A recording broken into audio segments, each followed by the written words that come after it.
Hi, Cam 4, the new member of Channel 4's Action News. ABC Sports. Join us this February when the world comes to America for the 1980 Winter Olympics.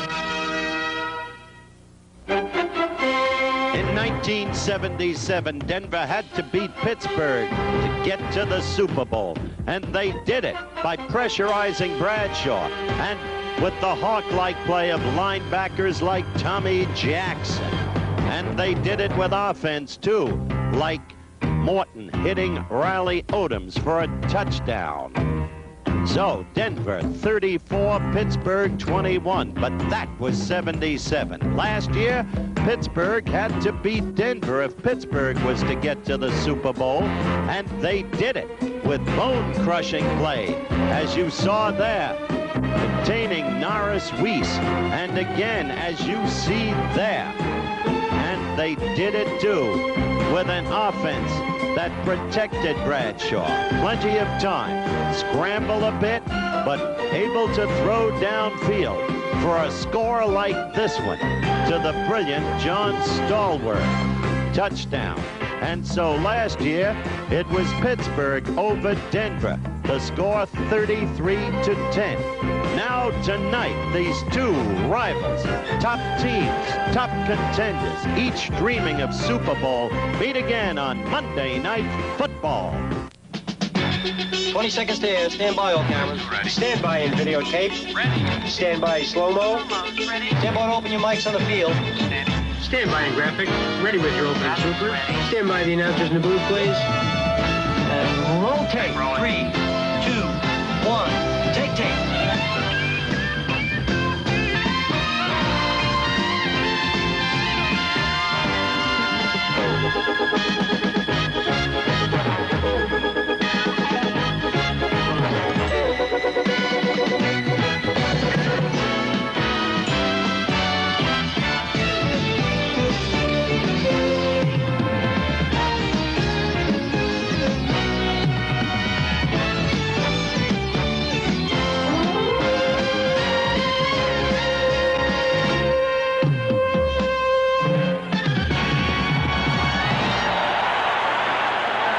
From Three Rivers Stadium in Pittsburgh, Pennsylvania, ABC's NFL Monday Night Football. The Denver Broncos against the Pittsburgh Steelers. This ABC Sports exclusive is brought to you by Datsun, who invites you to test drive the all-new, bold-new Datsun pickups for 1980. They'll pick you up like never before. And by the Miller Brewing Company, brewers of Miller High Life. If you've got the time, we've got the beer.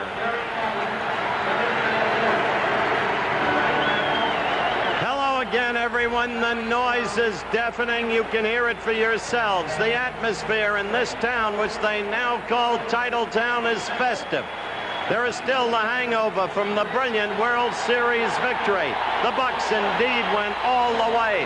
And now the reigning champions of the Super Bowl, the Pittsburgh Steelers, the mighty ones, they want them to go all the way to get back to form. And they know that tonight is a critical night. All you have to do is look at the standings of the AFC Central and the AFC West. In the AFC Central, for example, the Pittsburgh Steelers, if they win tonight, are still in first place. They're in first place by a half game, but a loss would tie them with Houston, which lost yesterday, and Cleveland, which won yesterday.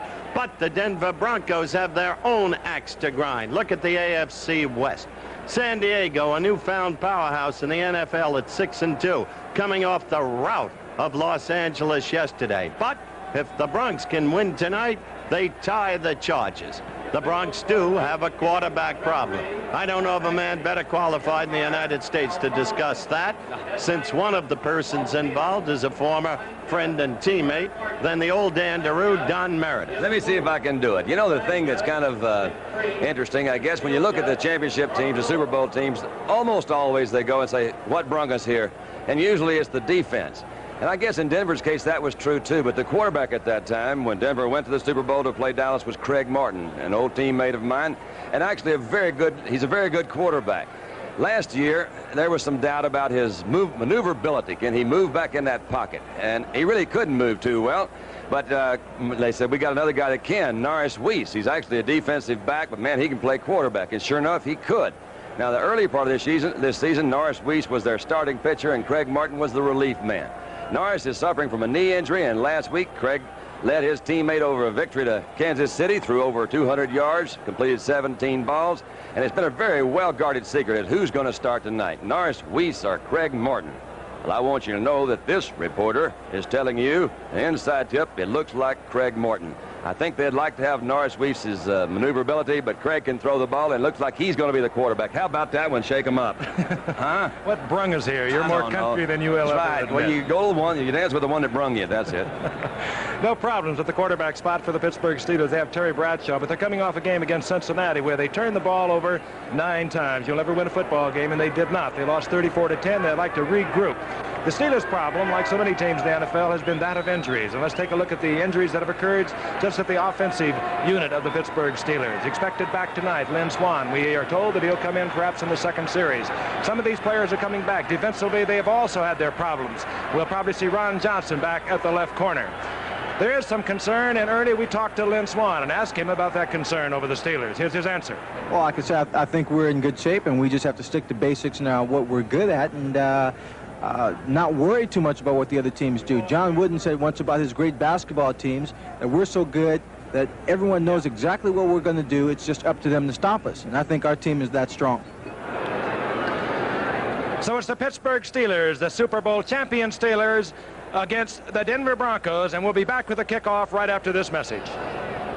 They built this country out of dreams. In a few capacity crowds recently, the Denver Broncos have won the toss. Matt Barr, the rookie from Penn State, will kick off, and deep for the Denver Broncos is number 23, Chris Payne. He lines up at the 5-yard line. Barr punches it, and it's deep, and it drives Payne deep into the end zone. No, he'll stay there. Chris Barr, a 6th-round draft pick out of Penn State, showing a lot of potential. Puts it deep into the end zone, and that's where the Denver Broncos will begin their operation. At quarterback, it will be Craig Morton. We did not know until just before game time who it would be. Norris Weiss, heard in the San Diego game a couple of weeks ago. They thought he might be able to go, and perhaps he can tonight, but we are seeing Craig Morton to begin with Rob Lytle. Number 41, Jim Jensen. You had to look at the offensive line. It's a good offensive line, and they'll have to be tonight because the Steelers are fired up. They took their lumps from Cincinnati 34-10 a week ago. They were embarrassed by that loss. They'd like to get something going tonight. And here comes John Keyworth. Turns the corner. He runs into Mel Blunt over on that right side. Jack Lambert, the middle linebacker, also slipped out there. There is the front four. Here might be a problem. Dennis Winston, number 53, is at the right side linebacker for the Steelers. Now, he's a middle linebacker and a good one as you look at the secondary. But the two regular weak side linebackers, right side linebackers in most cases, will be Robin Cole and Lauren Taves. Both of them are hurt, so it's Dennis Winston who performs better in the middle. Larry Canada comes in as a setback for Denver, replacing Rob Lytle. Canada wearing number 35. It's 2nd down and 9. The ball just over the 20-yard line. Morton back, gets the protection, has the time, finds the receiver. And it's Lytle coming out of the backfield, gets up to the 25, mark it at the 26. It'll be 3rd down and about 4, picked up there by Jack Ham, one of the genuine all-pros, heading for Canton, Ohio. There's little or no question. He makes it all look so easy the way he does it. He just flows around, and he's always in on the play. Leads all active linebackers with interceptions, of course, but you know that stat, 28 of them. Except for one thing, the man is playing with pain tonight, as a number of these Steelers are. But as you've noted, they intend to get back to form. They were embarrassed a week ago. 3rd down 4. Dwayne Woodruff comes in the secondary for the Steelers, number 49. Morton throws deep. Ah, be doggone. And deep downfield, he got the ball. Now, that's the kind of pattern you like. You know, you throw it over there in a bunch, and they can't tell for sure who you're throwing it at. Haven Moses, I'll tell you, I'm not so sure he wasn't going for Riley Odoms. Looked like it to me, but maybe he wasn't. Watch it again, Don. It almost looks like the ball was tipped. Not quite, probably just over. I thought he just kind of slipped up, maybe off. Yep. No, I think he was throwing over there. Who knows? Anyway, Riley was right there in place. A 1st down for Denver. That's what we're going to talk about. At the 48-yard line, the Broncos with Craig Morton. He has the time thus far on his passing efforts. That will be the question mark. He's not the most agile of quarterbacks. Bob Lytle hits the middle, and he's pounded there over the middle of the line. Gary Dunn is in there with Joe Green, and, of course, always this man, number 58. Interesting battle tonight between two of the league's finest linebackers. They, of course, are both deeply competitive. Jack Lambert, a little on the quiet side, would be the Denver Broncos' Randy Bradshaw, but if there are two better, you'd have a hard time finding them. Second down 9, the ball at the 49-yard line. Rob Lytle, 41. John Keyworth, 32. Setbacks. Haven Moses, 25. Rick Upchurch, number 80, wide receivers. Upchurch, of course, with that blazing speed. A threat every time he touches the ball. Keyworth gets the call, has a huge hole. Bulls ahead. He has a Denver Bronco first down inside the 40 at the 38-yard line. John Keyworth, who is in there tonight starting, although he does play a great deal. He's in there for Jim Jensen, who was hurt Friday in practice. He has a sore calf, and let's look at the big opening. I think you can see this. He doesn't give Keyworth the ball until he's really deep in his secondary, so I would imagine a lot of those reads that the defenses are getting are pass reads. That was a very finesseful move by Keyworth. He didn't try to do much except run over him, but there he was, got another first down. Well, he went right. You saw Bill Bryan leading the way ultimately, but the Denver Broncos people will tell you forever about the year Claudie Miner has been having thus far. At the 38-yard line, a Bronco first down. Play action by Craig Morton. Down he goes. No chance, and he could have been the most agile of all quarterbacks, and he could not have avoided Donnie Shell coming on the safety blitz.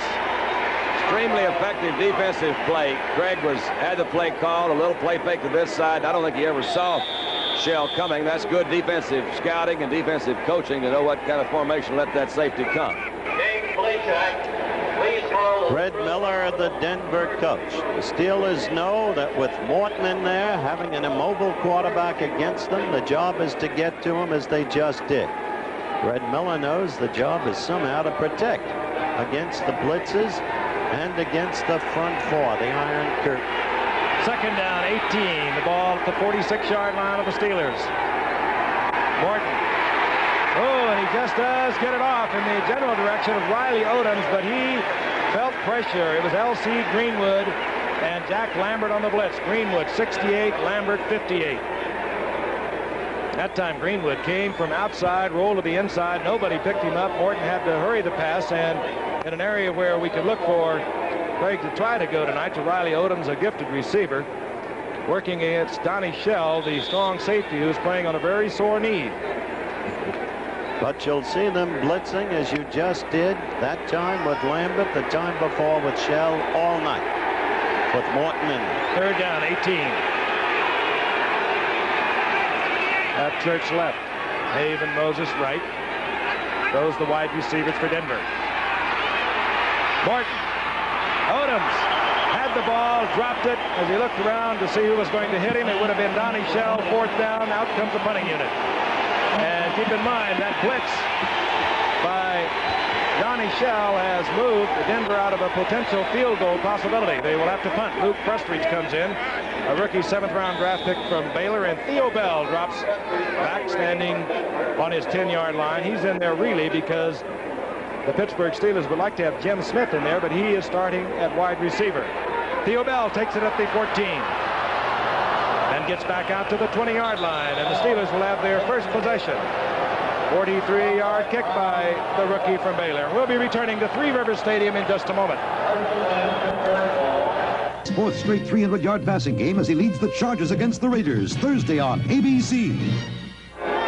The numbers on Terry Bradshaw. We know all about him. He is a tremendous athlete. He can do so many things. Brings the Steelers up. Their first possession. The ball just inside their own 20-yard line. Setbacks, Franco Harris, number 32. Hand off to Harris. He uses his 225 pounds. Bulls ahead for 3.5 yards. It'll be second down and 6. And there is the offensive unit. Starting at the other setback with Franco Harris, Sidney Thornton. Out on the right flank is Jim Smith. He has done a creditable job while Lynn Swan has been recovering for the past 3 weeks with a pulled hamstring. Swanee should be back perhaps on the second series. John Stallworth has become a really gifted receiver out on the left side. And you saw the offensive line. There are some problems. John Cole playing with a pinched nerve in his neck on the left side.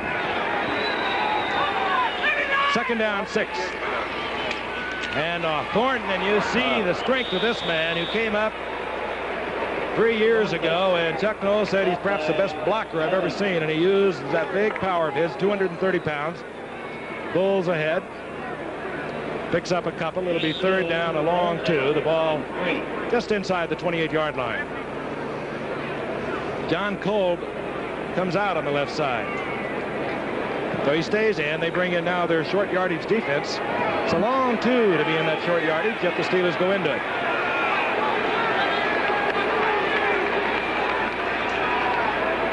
Randy Grossman in motion. Quick toss. Franco Harris has Thornton out in front of it. First down and a bundle more. Look out. Oh, boy. Bill Thompson could save it. Bernard Jackson pulls down Franco Harris down at the 16-yard line, and the big man also can turn it on a 3rd and short. He broke it. Now you see something of the fire in Franco Harris and all the Steelers as you look at it again from the end zone. And he was waiting on his blockers, Don. That's why Jackson caught him. Otherwise, he might have powered his way. Really were out there. Of course, you mentioned he does for this guy. We've talked about so many times how fast he is. Bernard Jackson is one of the fastest guys on the Denver team. Picked it up. That was one of those short yardage situations where everything just broke open for him. Harris also wants to prove something to the mighty Steeler fans, because they were writing him off just a few weeks ago. Over the hill, they say. Over the hill, I see. Inside the 18, 1st and 10. Harris gets the call. Pecks along the line of scrimmage and gets it to the 15-yard line. They'll pick up a 3. Larry Evans in there defensively. There's Chuck Noll. He was absolutely frenetic over the performance of the Steelers against the Bengals when they lost 34-10 last week. They went back into pads this week, back to basics. They had tough, rigorous workouts to get back to the champions that they have been. 9 fumbles. That's right. That's what they had last week. That is amazing. Changes for the Steelers. Rocky Bleier comes in. Franco Harris goes out. Lynn Swann comes in. Flanked out to the right now by Bradshaw. Stallworth to the left. 2nd down, 7. The ball at the 15-yard line. Play action. Fired intended there for Stallworth. He's in a wrestling match out there with Steve Foley. Couldn't shake Foley loose. He had him 6. Took a while to get some help over there. It was good coverage. It was a dangerous pass, Giff. It was. He had to leave it in the air for a long time. Not bad coverage at all. The gain is down to the 11-yard line. Gain of 4 where it'll be 3rd down. Call it a long 2. There's Stallworth. 31 receptions coming into tonight's game. That's the 32nd. 19-yard average. Leaves the entire NFL in yardage gained receiving. And when you have Stallworth in there and Swann in there, you can give a coach a very nervous stomach. Franco Harris comes back in. 3rd and 2. Bradshaw. Lynn Swann, touchdown Steelers. Patented Lynn Swann reception. There he is. He's back where he belongs. The most resourceful, the best wide receiver in football. Afraid to play the games he missed because of the pulled hamstring, a most dangerous injury that can keep recurring. Dandy, take it. Well, that was his first touchdown of the year. The ball is perfectly thrown. Again, that is not bad defensive coverage, and it's the only place I can think of that you can throw it to catch it. But Swanee does have that leaping ability. He had to go way up high, and man, that was Louis Wright right there. He's as good as you can get on the corner. So give them both credit for well-executed offensive play. The Steelers go out front 7-zip. Welcome back, Lynn Swann. That's what it says. Happy one. Matt Barr converts. The Steelers are out in front, 7-0. We'll be back in just a moment. Detectives, join your favorite night for comedy. Tuesday is Heart to Heart. A big short yardage play by Franco Harris. A catch by Lynn Swann of a Terry Bradshaw touchdown pass. The Steelers are out in front 7-0. Matt Barr to kick off. Chris Payne. It was deep for the Denver Broncos. Barr again connects, hangs it high. Payne at the 2-yard line. And Payne almost busted. He does out to the 30-yard line. Steve Corson made the stop there for the Pittsburgh Steelers. It's early, Giff, but the storyline of this game comes into focus. A fired-up Pittsburgh team determined to reestablish themselves for what their personnel potential is. The best there is at what they do. A Denver team without offense, desperately trying to hang in there and trying to muster some offense with an immobile quarterback. On 1st and 10. Change defensively for the Steelers. J.T. Thomas is in at safety in place of Wagner as Otis Armstrong ties the left side, gets a yard and a half. There he is, still relatively newly married, concerned about his career openly. Had long visits with him during the World Series, and then last night at an MS cocktail party honoring Frank. And he said, I'm so worried because the hamstring injury is so recurrent. That's why I've been staying out. But now I think I'm ready. And he sure proved it with that TD catch, Doc. Sure did. Less than a yard picked up there by Armstrong, so second down, we'll call it 10. Flag is down, Morton is down. Jack Ham on the blitz, and you're going to see it from the Steelers all night. The blitz against Craig Morton. I think it's no secret, Craig is not an agile quarterback. He depends on good protection. He has a great arm, a tremendous arm, but he needs time. Again, a flag down. Referee tonight is Pat Haggerty. You know, one of the things that happens sometimes is like word of mouth. You start talking about how immobile somebody is, and then everybody starts believing it, even the Denver Bronco team themselves. Let's see what this call is. We have offside, number 64, defense.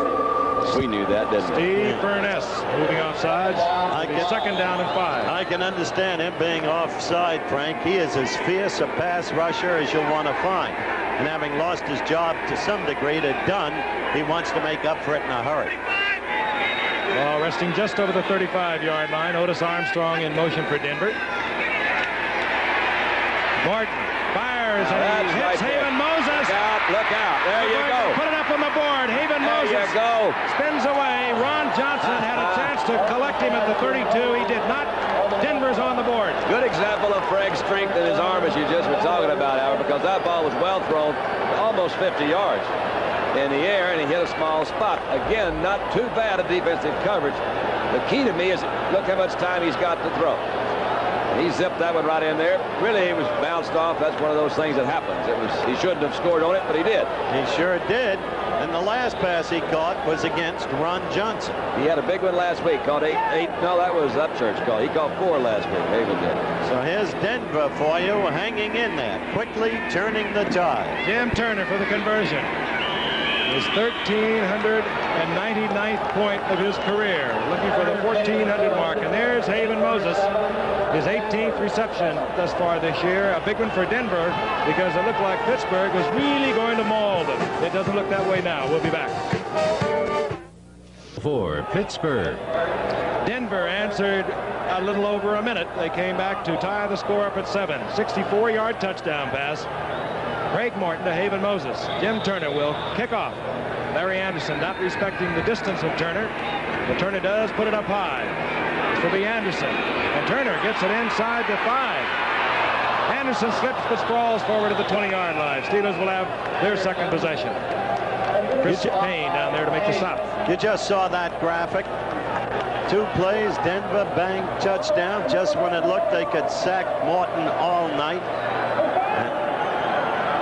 Look at the difference in the respective faces of the coaches. The pictures tell the story. But you don't often see Pittsburgh scored again against that way. I think the Denver will really have to capitalize on those kinds of moments. I don't know that they'll be able to sustain those long drives without a real good running game, and they haven't proven that so far. Thornton 38, Franco Harris 32. The setbacks, 1st and 10. Bradshaw, he has all the time he would ever want, going for Stallworth. Overthrown, and Stallworth is back there, well covered by Steve Foley, 43 for Denver. I tell you, they talk about Louis Wright, and as a result, and Louis Wright, who's always played Lynn Swann very tough, by the way, but couldn't stop the touchdown throw to Lynn. They always talk about Louis Wright and throw away from him. But this kid Foley, as you look at him, twice you've seen him in one-on-one coverage, and twice you've seen him stride for stride with the would-be receiver. There he is. He's a big one, too. 6'2", 190-pounder. Same size, Louis Wright, defensively over in the other corner for the Broncos. Along with Mel Blount, some of the finest cornerbacks in the game performing tonight. Second down, 10.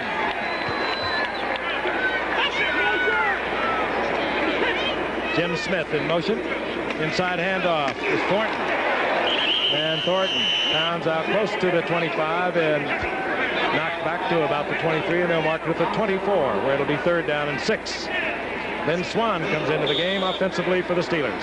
Thornton has to be a great player, Don. After all, Blyer on the bench had that tremendous game against St. Louis, and then the 70-yard touchdown run against Cleveland. I love to see that 70. He was like outrunning everybody, wasn't he? He was picking them up and putting them down. When you got Thornton, though, back there, you got a 230-pound guy right along Franco that's 225. So you're going that big back situation, and Rocky's not quite that big. 3 wide receivers, Smith, Swan, Stallworth. 3rd down, 6.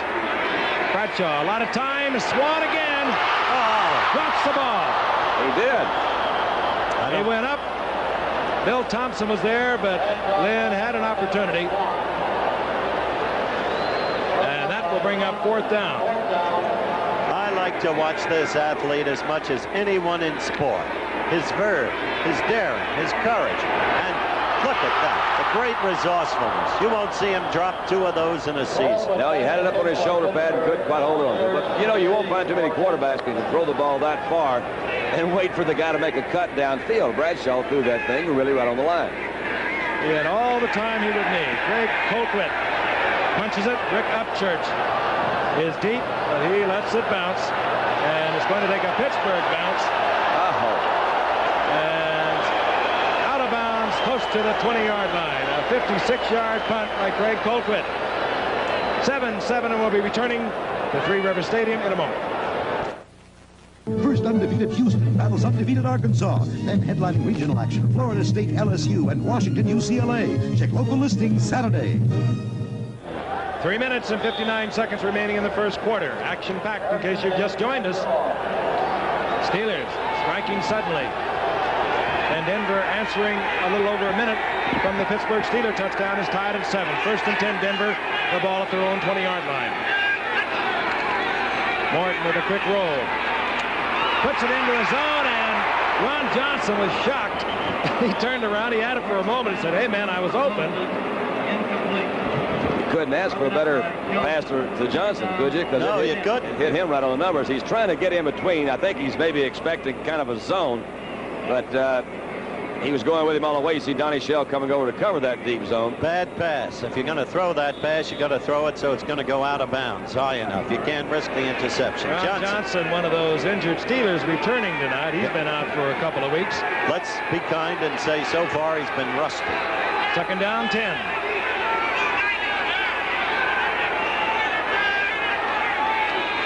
Rob Lytle, right side. Couple of yards. It'll be 3rd down and 8. Hit by Lambert and L.C. Greenwood defensively for the Steelers.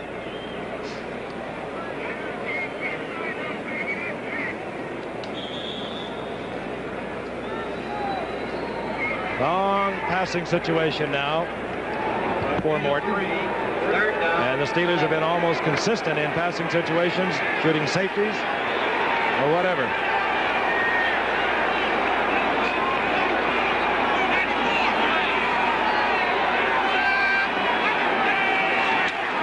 Quick toss, and it's bobbled by Canada. Canada picks it up, and he's tripped up inside his 10. He's down to the 5-yard line. Joe Green was in there initially. Oh, boy. Once Mean Joe had his arms around him, that was it. You see him, big number 75. Look at it again. Dandaroo. Well, it's not a bad pitch. It just hits him right in a bad spot. Canada was looking for something besides the ball, and he did pick it up. I've seen guys after they've done that, they just can't get a handle on it. He's down right there. Big Joe's got him, pushed him back in, but now that's a very uncomfortable position for the rookie from Baylor. Hunting now, Luke Prestridge. He's in his own end zone. Theo Bell is standing near midfield for Pittsburgh. Prestridge, not a good kick. Bell at his 41-yard line. Driven out of bounds. Good move by Canada to come down and get it. There's Red Miller, and he was asked earlier, we did, if it doesn't give a team a little bit of a lack of confidence if the quarterbacks have to alternate. Just the opposite. We think the players will play for whomever is in the game, and we preach that to our players, and they respond. Now, we don't have a Terry Bradshaw. If I did, I'd probably play him all the time. That's pretty candid. If I did, I would play him all the time. And Terry Bradshaw has a 1st and 10 at the 39-yard line of the Denver Broncos. Hands off to Sidney Thornton, and Thornton bulls ahead. Inside the 35 to the 34-yard line, a gain of 5. It was 2nd and 5. Reuben Carter defensively with Barney Chavis for Denver. This is an important series for the Steelers. Why? Because they were stunned by that Denver touchdown that tied it at 7-7, the swiftness with which it came. On their next series, they couldn't move the ball. 3 downs and over. Now, with field position like this, they got to move the ball from their point of view. Lynn Swann is in. He's flipped to the right. Stallworth goes out to the left. 2nd and 5. Sidney Thornton. Oh. And Thornton popped there defensively. Randy Bradshaw. When you see a hit like that, you can pretty well. That's Swinson there moving in. I'll tell you, they've got linebackers. They really do. This kid is a free agent from California. We commented in an earlier Denver game, a Thursday night game, Dan DeRue, on the number of free agents on the Denver team. At the time, it was 15. It's just incredible the way they've taken these unknowns, put them together, and turned out that swarming defense that's one of the best in football. Red Miller deserves the credit. 3rd and about 1.5 yards. Short yardage offense for the Steelers. Thornton in motion. They go with the toss that got a big gainer for him the last time. Franco does not get the big gainer. Close to the 1st down. I believe he has it. I think he got it. That was the same play they utilized earlier, and Franco broke it off big. Looks like he's through, doesn't it, Dandy? Over the hill, looks like to me. Yeah, the man's over the hill. He's not big enough to play in this league. No speed. Franco really is a good one. I'm really impressed with on that particular play that time. They had really good coverage out in front from an offensive standpoint to block for him. But again, you're seeing good pursuit by the Denver linebackers. And you just saw the 2 quarterbacks that, by his own admission, Red Miller would trade for Bradshaw. 1st and 10. The ball is at the 28-yard line. Bradshaw keeps it. Good play. Flips it out. Oh, defensively, a beautiful job by Foley. The right halfback coming up. What a game that kid's playing thus far. He really is. Stallworth will hear some noise about that block, I imagine, when they start looking at the film. Like, what are you doing? You stand there, you talking to him, chinning and chinning? Gain of about 1 yard. It'll be 2nd down and 9. Seconds ticking away here in the 1st quarter, and I do not believe we'll see another play. Let's take a look at Foley. Plays off Stallworth, as Don mentioned there. A little chicken fight going on, and then all of a sudden he ducks under it, and he makes the tackle. Holding that gain to 1. It'll be 2nd down and 9 when we return. After this message. Chuck Noll has Terry Bradshaw, and he uses him all the way. And right now, as we begin the 2nd quarter, Bradshaw has a 2nd down and 9. Ball inside the 27-yard line of the Denver Broncos. It's all tied up at 7. Lynn Swann is in the game, flanked out to the right top of your screen. Stallworth split to the left in the quick toss. He goes to Franco Harris. A good block by Thornton.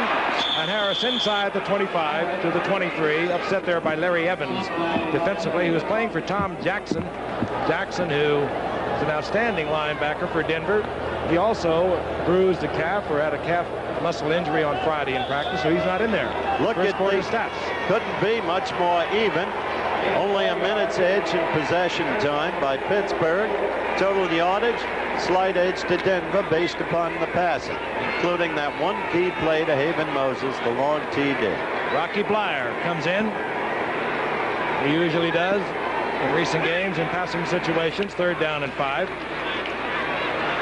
Bradshaw again with all the time you could want. Fires and it's complete. This is Jim Smith. He's inside the 5-yard line, 1st and goal. And when you put those 3 wide men in there, Stallworth, Smith, and Swann, it could be nothing but headaches unless you can pressure the quarterback, and Denver did not. But as we isolate Smith, the whole key was what Frank told you, the time Bradshaw had. Look at that. Bang. Again, you know, you can't ask the defensive back to get much closer than that, particularly with that kind of pattern. He's coming back across the middle. Both the defensive backs were there about as quickly as they could be. And that is absolutely right. Plus, the ball was right on the old clothesline. It didn't waver at all. Smith has played the last couple of weeks for Swann. He has improved tremendously at 5 receptions last week. 1st and goal. Randy Grossman in motion. Franco Harris. Backs along, lunges. He's got the touchdown. I love it. Surge forward. They say he broke the plane with the ball. Well, he's all washed up. It was our driver, Howard, that said, I don't like the way he tippy-toes. That's right. He didn't see him do that last-minute crawl and jump. Let's see, he's down right there. Frank and I had a driver from the airport named Nello who was filled with more knowledgeability than any man in the history of the game, since Nello Falaschi was an All-American at Santa Clara in the 30s. Yeah, it was a piece of work. That bar. But the Steelers out in front once again, 14-7 over the Denver Broncos. And let's look at it again. Franco looking for the opening. And then with that tremendous strength, all 225 pounds, puts the ball right on the goal line. Touchdown, Pittsburgh. No, it was St. Mary's, Frank, not Santa Clara. We'll be back in a moment. Bell football. Dan Fouts goes for his 4th straight 300-yard passing game as he leads the Chargers against the Raiders Thursday on ABC. Howard said at the top of the telecast, San Diego's a powerhouse. Indeed, they are. Dan Fouts, their quarterback, by the way, can be the first quarterback to ever go 4 consecutive games with over 300 yards passing. San Diego in Oakland Thursday night. Matt Farr pumps it. Deep is Chris Payne. And Chris Payne out to the 35, and a flag goes down. Here we go with the new kick rule where you have to block above the waist. Well, in this case, it was clipping. That's right. They blocked below the waist. Pat Haggerty.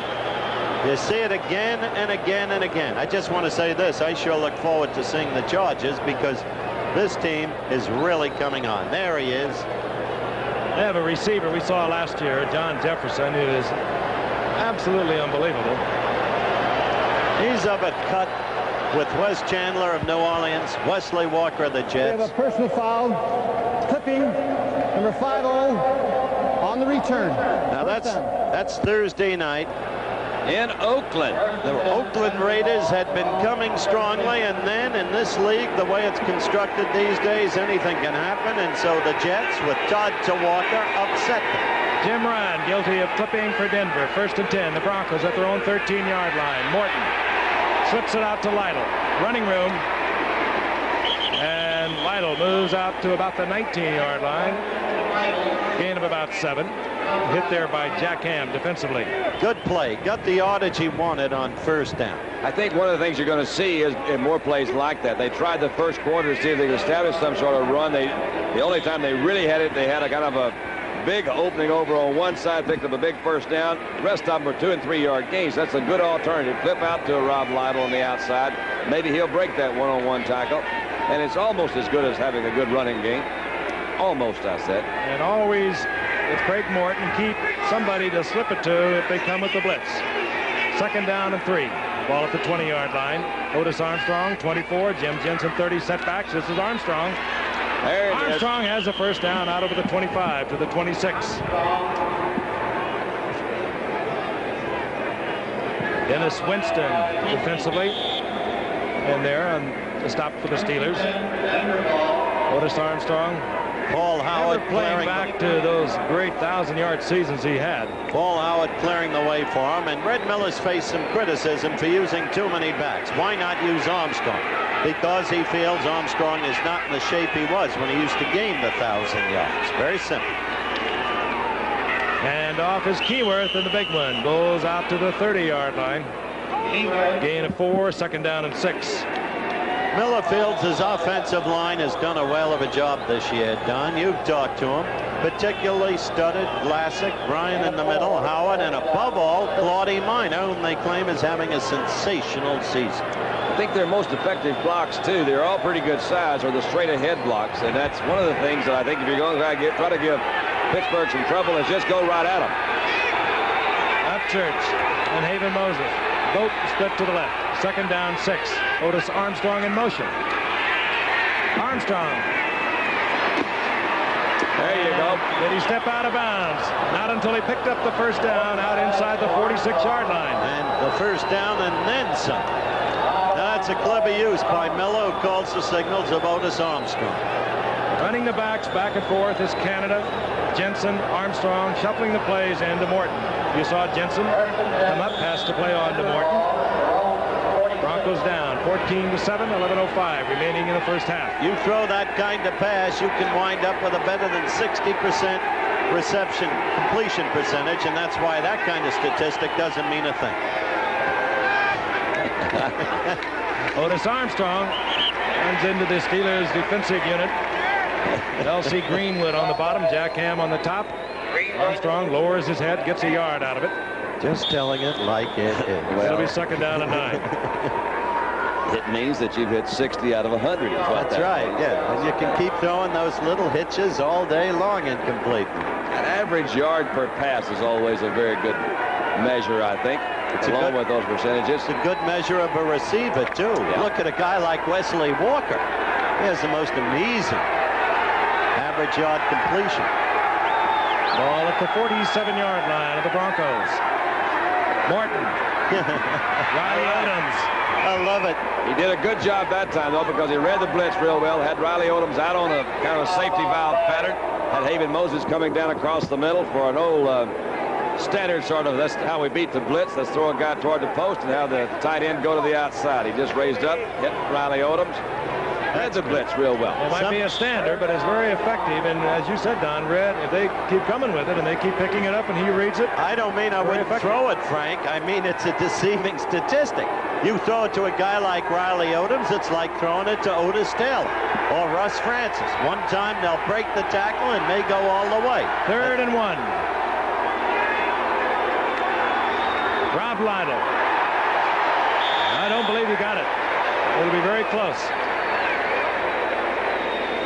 I don't know, Frank. It's always a difficult decision when you've got that 3rd and a long one, and that's basically what that one was. Whether you try to lead with that fullback to get somebody in there, or whether you just try to hand it off straight, get something right down the middle. It's also a good time to give that old, let's fake that thing, and let's try to go ahead and hit a little one of those quick passes we've been talking about. That's right. First down indicated. Rob Lytle picking it up inside the 45-yard line.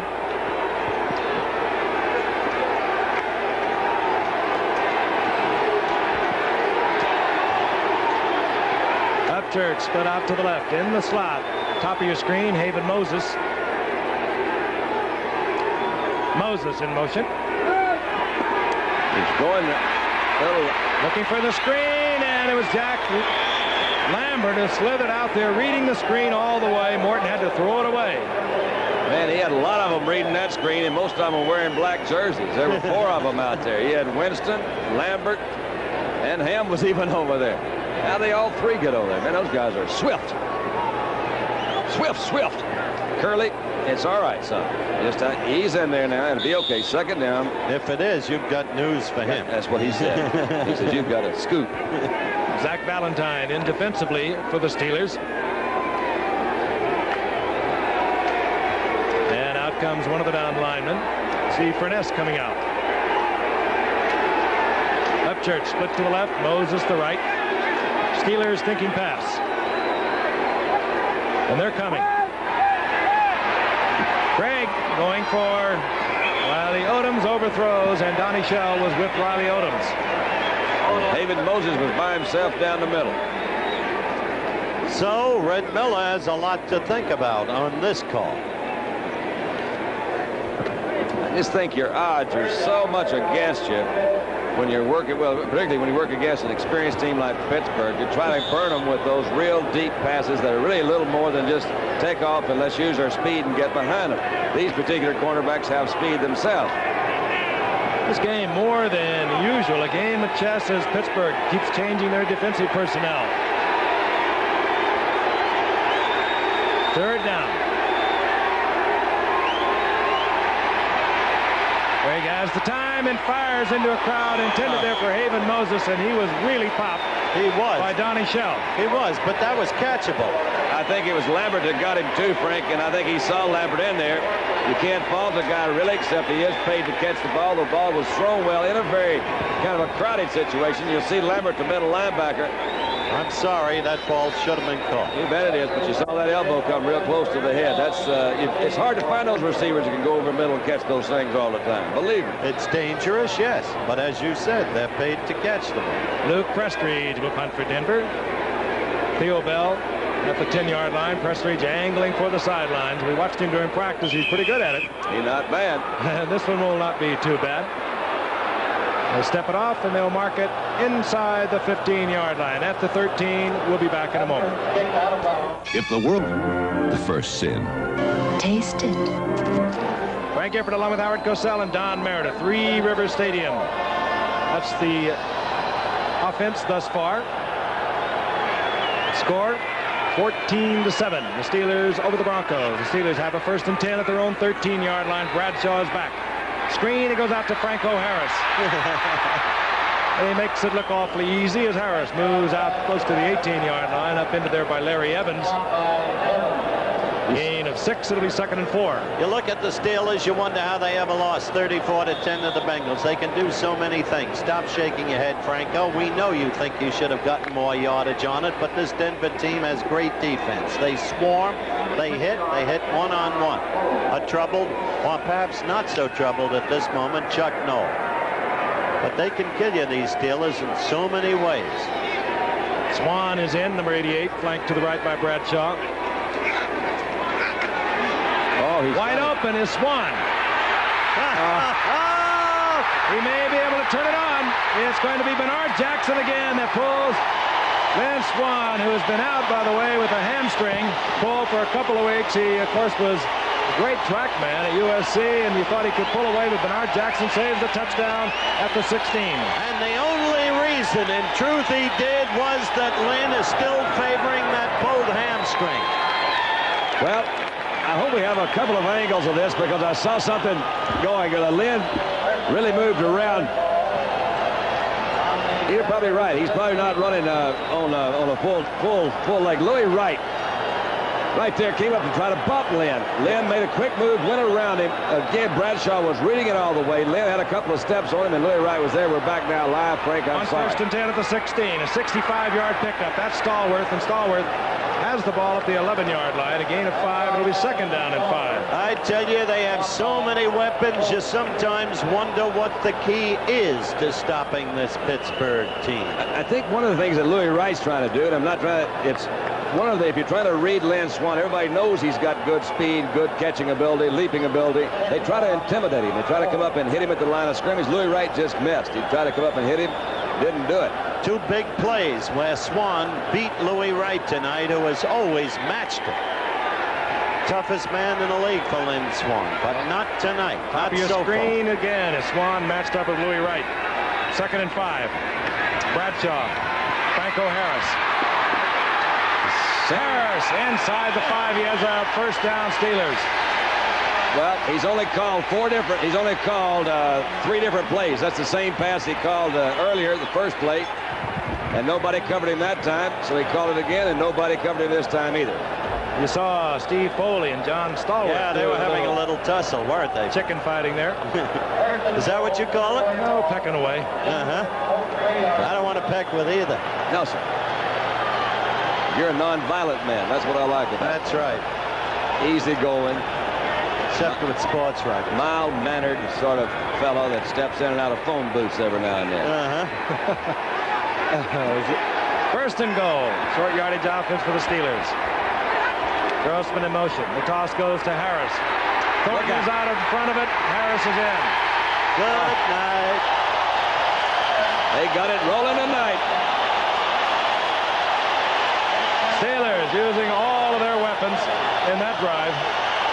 Their principal offensive weapons, Swan and Franco Harris.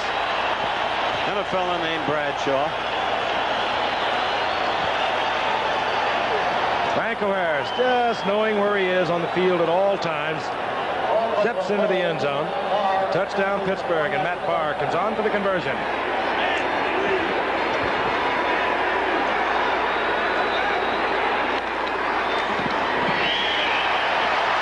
Through, and it's good. And the Steelers have extended their lead over the Broncos 21-7. Don't go away. A lot more offense coming your way. Undefeated Houston battles undefeated Arkansas. Then headlining regional action, Florida State LSU and Washington UCLA. Check local listings Saturday. 21-7, the Steelers over the Broncos. Set to kick off. Matt Barr, deep, Chris Payne for Denver.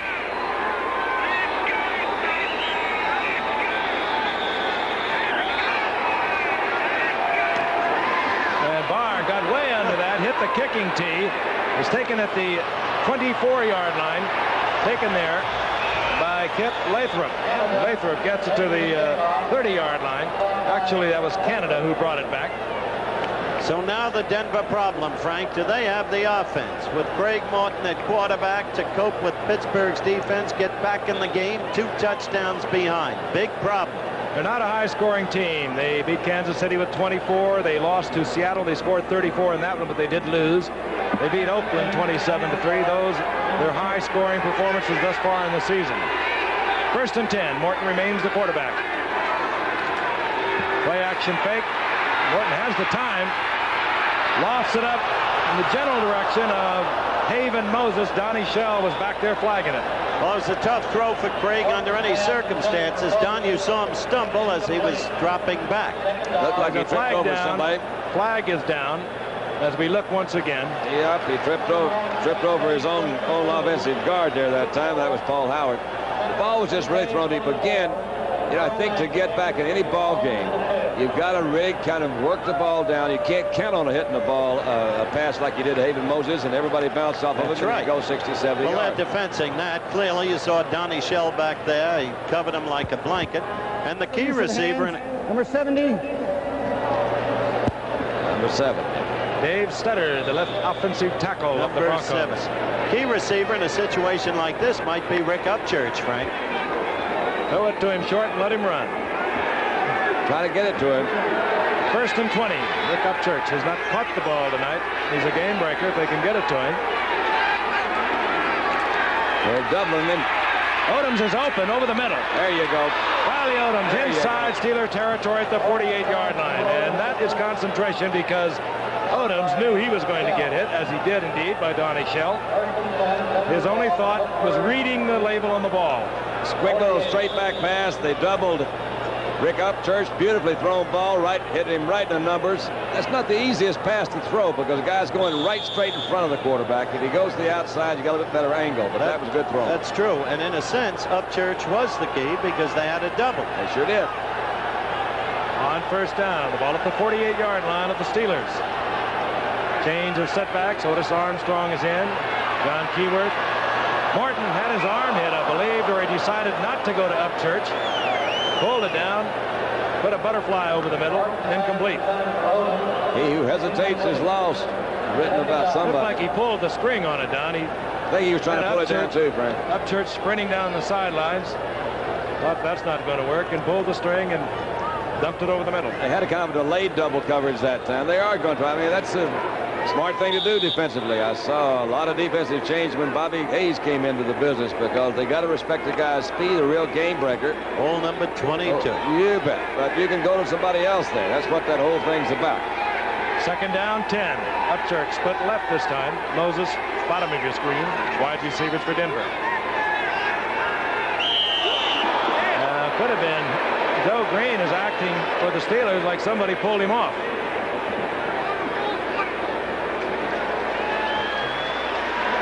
And it's indicated against Denver. Now you can use it. Might have been Paul Howard. He was playing directly across from Joe Green. He would be the right guard. There he is.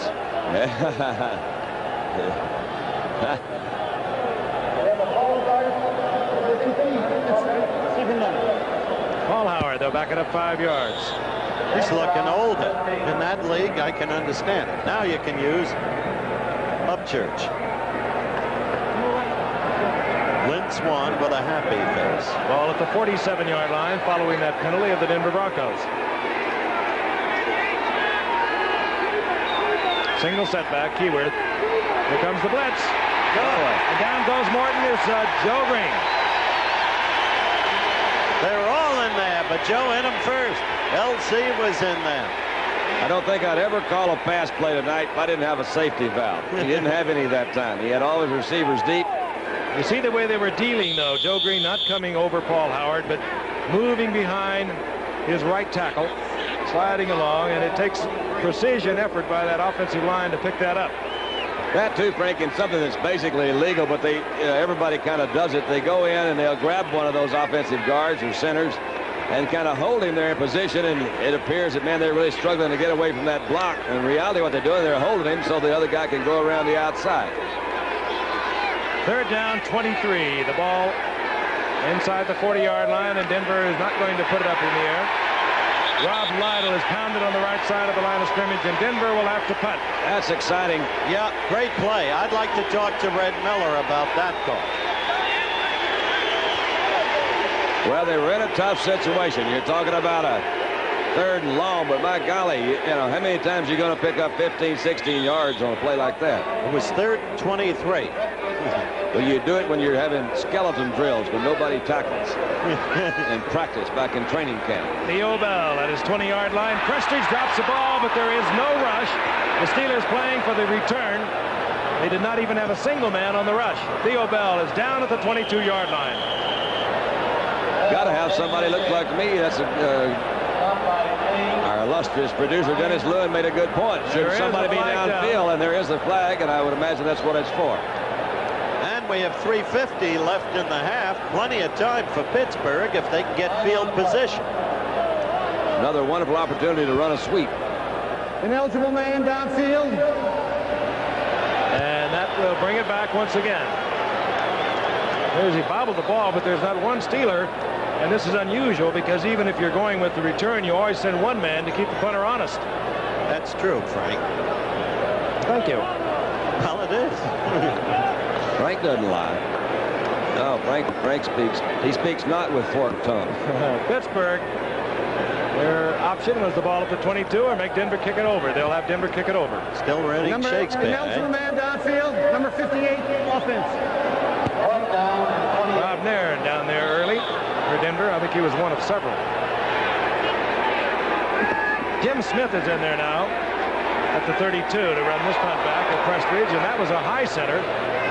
Prestige had a tough time with that one, and Smith falls for, makes the fair catch at the 24-yard line. And he did right. So the Steelers pick up a couple of yards by taking that penalty. That is interesting. That's the first fair catch, I believe, that Smith has made, what, 63 catches? 63, that's right. He does not like to fair catch it, and it's a good thing he did because he would have really been pounded. Hustling down there was Chris Payne for Denver. With a 21-7 lead still in the first half, it would be a mistake to risk a turnover. Sun got in his eyes. Franco Harris, single setback. The Steelers out in front of the Broncos 21-7. Steelers can maintain a game over Houston and Cleveland in their division with a win tonight. Wide open is Grossman. Oh, boy. Randy Grossman inside the 25, and he was really open. I want to tell you something about that kid. He's not Benny Cunningham. He knows it, but he's a man of talent. Look at it from the end zone. Don takeover. This is running to the left, and Terry did a heck of a job of controlling it. Look at that ball. Again, it is thrown right on the money. You were right. Grossman got wide open. I don't know how he did that. But, man, that was a good throw. He's a master of the art. He proved it last year. That's a kid who knows his place in pro football, how to get the most out of himself, how the team can get the most out of him. 1st and 10 at the 22-yard line. Franco Harris sprints to the outside, and this time he cannot get away from John Grant. Good play by Grant. One-on-one tackle. You see the time rolling down. But the Steelers in great field position now. Franco got a yard out of it. It'll be 2nd down and 9. Pittsburgh, of course, got on the scoreboard early. Pass from Bradshaw to Lynn Swan, 7-0. Haven Moses been with 64 yards on a Craig Morton pass to tie it up. Franco Harris scored for Pittsburgh in the 2nd quarter. And again, it was Harris to make it 21-7. 2nd down 9. Lynn Swan in motion. Bradshaw puts it in a group. And it's incomplete. Sidney Thornton was down deep. Joe Rizzo back there defensively for Denver. Not a well-conceived situation. Looking left toward Swan, who was the man in motion. Then turning right, throwing into a crowd. Okay if you don't throw into the crowd. Don't risk a turnover now. You got field goal position. Right to end the room. Well, he was definitely trying to throw it to Swan, who you saw come back out to the outside. I think what Terry did, they had a good defense, a stronger defense on that side than he had expected. he did come back. Of course, you're always trying to avoid those turnovers. Those are things we talk about all the time. On the third down, long yardage. In comes the reception unit, if you will, for the Steelers. That means Rocky Blyer's in there. 3 wide receivers. Bradshaw and Smith wide open.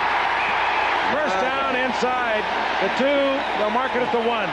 They're all over Swanee, and that left Smith with one-on-one coverage. It's a beautiful thing to see. Now the 2-minute warning, Frank. It was Bill Thompson competing with Jim Smith. Thompson lost first and goal for the Steelers at the 2-minute warning. We'll be back.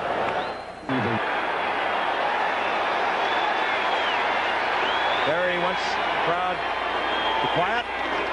Hand off Franco Harris, and this time he slips and goes down right at the line of scrimmage. Almost gave up the football. He stumbled some way back in that backfield. Nobody hit him. Just fell. He knows it, too. He says, oh, what is this? Goodness, goodness, goodness. After last week, he'll be squeezing that football. He will. Never a fumbler. Franco Harris had his problems last week against Cincinnati. The entire team did. Terry really is sharp tonight, isn't he? I saw him in the final game of last season when he played just a half against the Broncos. And when he is on, it's almost unbelievable. Second and goal. Sidney Thornton. And Thornton turned to well, they give it to him. Oh, man. That was good defensive play. Good defensive play. Randy Bradshaw was one of the guys. Jackson, you see, is very upset. Right? Rizzo was in there. Take a look at it again from overhead. Franco Harris into the middle. Here's Sidney Thornton. Hit there by Bradshaw. Bill Thompson. Good lead block by Sam Davis, who kind of got knocked off by one of his old men, but still got in there. Headlinesman right at the line of scrimmage. He indicates touchdown. Matt Barr's on for the conversion.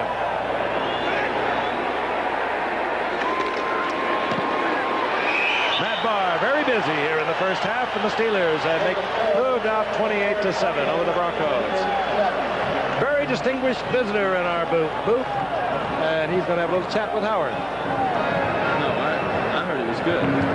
Okay, we have the good fortune of having one of the great little men of the Pittsburgh Pirates. Little in size only, so big in stature. 12 hits in the series. Phil Garner. Phil, again, belated congratulations for a most remarkable performance. Thank you very much, Howard, and thanks for mentioning the hits instead of the one bad play I had in the series. That was in the first inning of the first game, and your hands were cold. Well, we all make mistakes, but the one thing we fought back, we played good after that, and took a lot of coming back to do. And you distinguished yourself in this city as the people you are, with great character and grace. Congratulations. Thank you very much. Thank you. Now, let's watch the game. The Steelers are mighty tonight. Frank? Matt Barr hits it. Chris Payne awaits at the 5-yard line. Payne has a little bit of an opening and exploits it out to the 30-yard line, make it the 31, hit there by Theo Bell. And Denver will try to get something moving. They've been watching the Steelers move the ball back and forth. That's the scoring drive. Steelers using 2:21. Bradshaw mixing up his receivers. Lynn Swan, Grossman. Frank, Smith. I got to quickly tell you before the play what Phil Garner just said. He said, this is more exciting than the series for me. It's the kind of guys the Bucks have. Great people. It's because the series is over and they won. That's right. First down, Denver. Jensen gets the call, and Denver apparently feels like they'd like to settle it down a little bit. A gain of 4 by the former Cowboy that came in '77. Missed last year with knee surgery. Hurry up offense by the Broncos on 2nd down 6. Martin fires and it's incomplete. That was almost intercepted after it should have been completed. That's Upchurch out there in the flat, had the first down and should have held on to it, and he knows it. He was all alone, really, Frank, at the end of this. That's Winston there trying to cover, just left out to the outside. There's nobody really around. Craig had a little trouble in seeing it. He must have. It's always tough. He might have, well, at the very beginning I was mentioning the fact that if we look at Rick Upchurch, the one problem the Steelers really have now is that right side linebacker. Dennis Winston's a good middle linebacker. Got him out on the right side, and he really gets a little bit lost out there. 3rd down and 6. Upchurch left, goes his right. Morton. That's the fire over the on-rushing Steelers, intended for John Keyworth, incomplete. Wayne Woodruff defensively against Keyworth, but it was, again, the Steeler rush that forced Morton's hand. Yeah, the left, they look tough tonight. 46 seconds remaining in the first half, and Luke Questridge comes out. Theo Bell drops for the Steelers. Bell about his 28-yard line. And the rookie from Baylor gets off a good boot. Theo Bell at the 23-yard line. All right, there is Randy Grossman. Earlier you saw him make the key catch that set up the 4th Pittsburgh touchdown. He knows who he is, where he's at. I asked him if Cunningham has more talent than he. I don't think there's any question in my mind or his mind or anybody's mind that on raw ability, Benny is just head and shoulders above me. But I think the important thing is that in football, as in everything else, it's a total package that makes up a football player. And I think I compensate in different ways so that I, can get the job done also. Indeed he did. Remember a year ago, Howard, against Houston?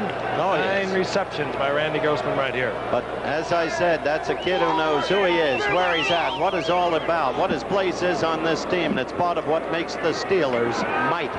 Denver had an ineligible man downfield on the punt. That was declined. The Steelers have the football. That's what they want at their own 23. Rocky Blyer gets the call, moves to the outside. Rips off 4 or 5 yards. It'll be 2nd down and 5. Pittsburgh with 3 timeouts. Denver also with 3. Road to the Roses. Pasadena, that's where they want to go. 9 of 12 is Terry Bradshaw for 190 yards and a touchdown. Got that work cut out for them. There's New England laden with personnel. And Pittsburgh is going to let the time run out here in the first half. Pittsburgh over the Denver Broncos 28-7. Stay with us. We'll be coming right back to Three Rivers Stadium. A member of Channel 4's Action News.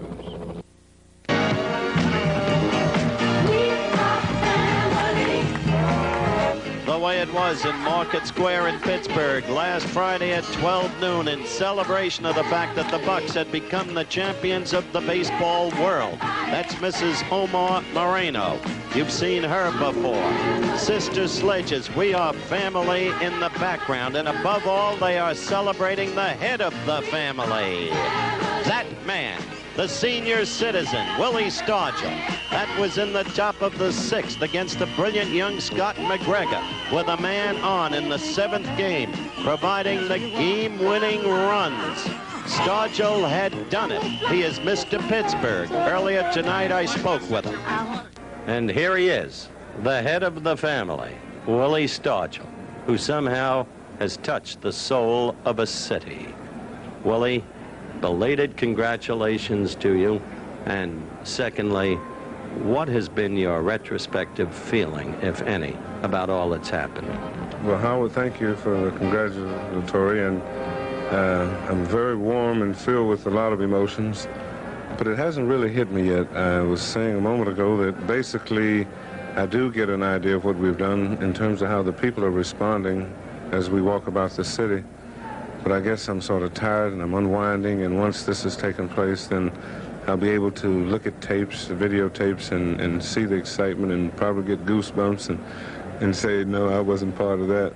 But it was a thrill and something that I'm very proud of. One thing I think all of you should be proud of, Willie, is that the public has met you all now as people, the Birds as well as the Bucks. And every one of you, I think, cloaked yourself with dignity, with character, and with grace. Do you have such a feeling? Yes, I do. We were flying back on the plane from Baltimore, and collectively most of the guys was talking about, you know, what tremendous athletes that we performed against, and we're talking about the Baltimore Orioles. And we were just so proud to run up against such character in their athletes, and they reminded us so much of our ball club because we were so proud of each and one of our individuals, and as a result, you could see that in the Baltimore Orioles. It's unfortunate that it has to come as one team winning and one team losing, but I don't call them losers. I just figure that we scored more runs than they did. Willie, thank you very much for visiting with us. It's the city of champions now. It's Titletown, USA, and you're the leader. Where else can you go in the world and find a city with Super Bowl and world champions? Exactly. Thank you very much, old friend. Thank you, Howard, and everybody in America. Willie Stargell, a touch of class. And could you believe that Don Meredith tried to steal his hat? That is a heck of a hat, man. I like that hat. He told me he got it down in Texas. Turner hits it for the Broncos. Deep is Larry Anderson at the 5-yard line for the Steelers. Comfortably out in front. And Anderson upended as he moves out of the 15, close to the 18-yard line. We anticipate again Bradshaw at quarterback. Franco Harris, Rocky Blyer, perhaps and Sidney Thornton alternating. It'll be Sidney Thornton, number 38, in there with number 32, Franco Harris. The wide receivers, Stallworth, 82, Jim Smith, 86. The tight end is Randy Grossman. Benny Cunningham not been in action tonight. He was shaken up against Cincinnati last week. He has had reoccurring headaches. They said he was able to play. We have not seen him thus far tonight. Bradshaw has been using them all. Handoff goes to Thornton, and Thornton out over the 20 to the 22-yard line. Frank, I doubt with this kind of lead that Chuck will go to Cunningham tonight. He'll want to protect him. But what do you do, Don, when you're 21 behind against the Steelers? Well, you pray. No, you don't. No, I wouldn't really go that far. I think what I would do is I'd say, let's hold them, guys. Let's hold them, and score, and win. They better pray for some turnovers. One of those 9 fumbles or something showed up from last week. Maybe it was a carryover. Thornton got 4. It'll be 2nd down and 6. All out at the 22-yard line. Bradshaw. But he's got one so wide open. Now he threw it the wrong way. Going for Stallworth, and there was a collision with Bernard Jackson, and a flag is down. Bernard Jackson stepped in front of Stallworth. Well, if that's defensive interference, I might sing "The Lights Are Out" earlier than I ever have. Disregard the flag. Good. Should not have been caught. All right, thank you. Well, that's very, very honest. Disregard the flag. Yeah. Flag should not have been thrown. Absolutely. Well, the crowd's not too happy with Bernard Jackson, by the way, is limping off. Now, he has a pretty violent collision with John Stallworth, and he has limped off the field. There it is. Well, you can see he came down, really, and Stallworth had his legs wrapped around his, and it looked like it did turn that ankle pretty good. Charlie West comes in defensively for Bernard Jackson. West wears number 40. Had a few years up in Minnesota, a few more at Detroit. Came to Denver only a year ago. It's 3rd down now and 6. Lynn Swan comes in, number 88. The official reason, the ball way overthrown. It was not the action between Bernard Jackson. Downfield was not involved in the play. Flag is down again. This is Franco Harris. And that's the same play that they've run 3 times in a row. You would think if there's one thing they're going to cover at the halftime, it would be that little flare out to Franco. Again, a flag is down at the line of scrimmage. Harris up to the 35, yardage enough for the first down, and the offsides being indicated against Denver. Declined. Franco Harris not having a bad night at all, looking for his 7th 1,000-yard rushing season. He's had 6 of them in his career. First down. That would match Jim Brown. He's got a whole lot of things ahead of him. He needs a little over 600 yards this year to become the 4th leading rusher of all time, passing Joe Perry. He could also move into 3rd behind Jim Taylor with a super year. First down. Ball at the 36-yard line. Franco Harris out over the 40, just moving along, gliding through there. He really busts in there, doesn't he, Don? They're playing. The Steelers are playing really as well as I've seen them play in a long. I don't think I've ever seen them play this well anytime, as a matter of fact. But particularly on offense, they are really clicking on offense. They've got it going. Franco's having a good night. Terry's really sharp, and I like to see Thornton in there. Thornton adds another dimension that maybe Rocky doesn't. Harris gets 6. He's 2nd down and 4. The ball at the 42-yard line.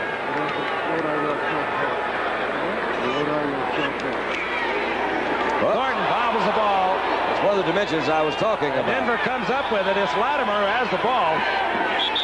Don Latimer comes up with the ball, and this is the turnover that Denver, as you mentioned, was looking for, Don. Exactly what Don suggested. Denver has to play its game and hope for turnovers. That was Thornton that fumbled that. Looked like he never really got a handle on it. He never did have possession of the football. Latimer, a second-year man, comes up with it, and we'll be returning to Three Rivers Stadium right after this. Isn't it a beauty? A Datsun 280ZX, and it's all mine. Ours. Am I glad we priced a Z before we settled for something else? Price a Datsun 280ZX. Don't let that styling, that luxury, that performance mislead you. You could get an EPA estimated city range of 400 miles and highway range of over 600 on one tank of gas. Price a Datsun 280ZX. It costs less than you think. And gives us more.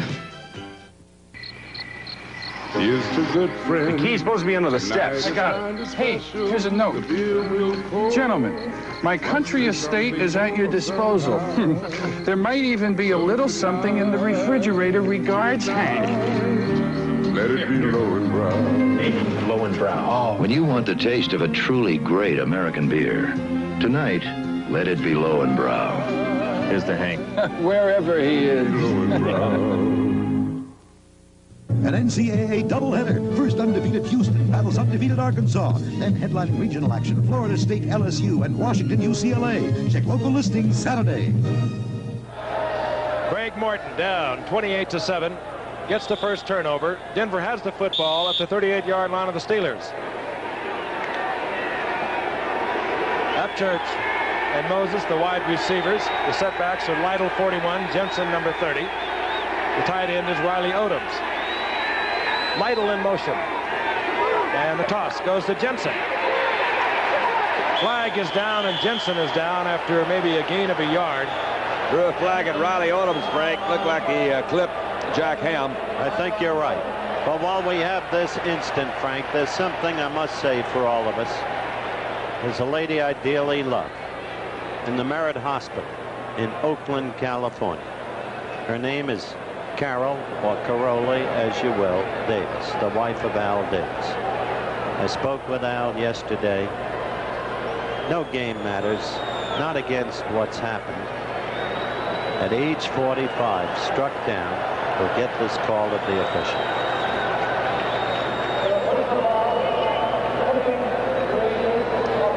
Struck down by a severe coronary. Unbelievable. Out of her coma now, but gravely, gravely ill. And all of us in this booth pray for her because we love her.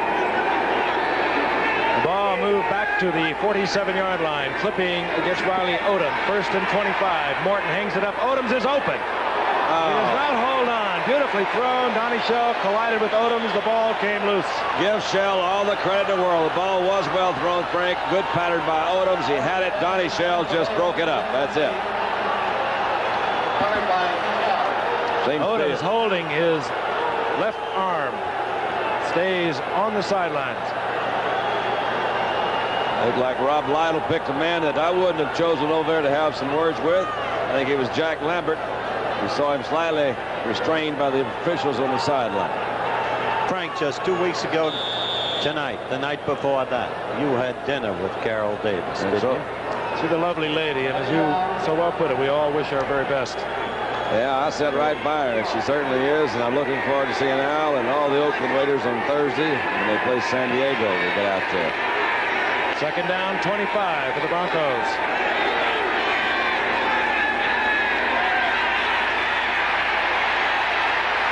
Craig gets out of trouble and makes a completion down inside the 35 to the 31-yard line. Haven Moses, short of the first down, hit there by Dwayne Woodruff.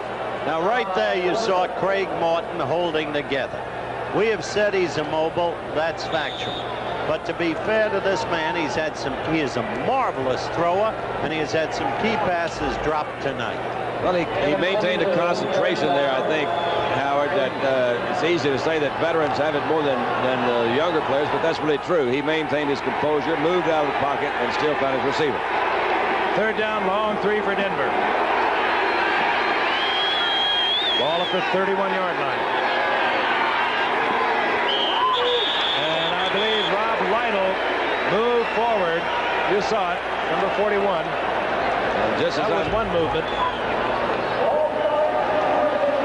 That hurts. Yeah.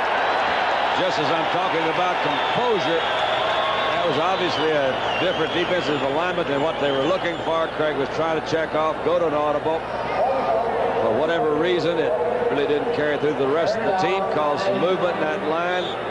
Clock almost ran out on him, and they were called for a motion penalty. 3rd down 8. Ball now at the 36-yard line. 28-7, the Steelers over the Broncos. Denver has the football. They got the first turnover of the game. They have not been able to capitalize.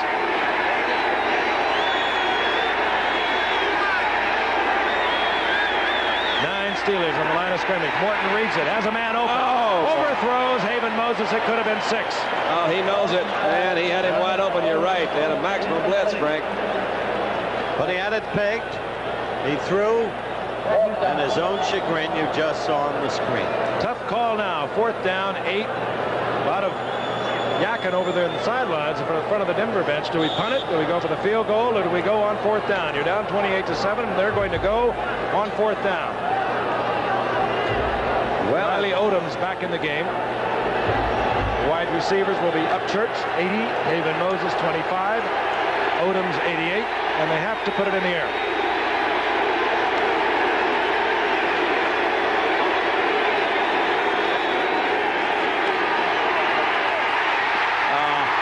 The story of the night, the Steelers fired up. That's Jack Valentine, a rookie out of Eastern Colorado, and Jack Ham, number 59. And Morton is sacked all the way back midfield.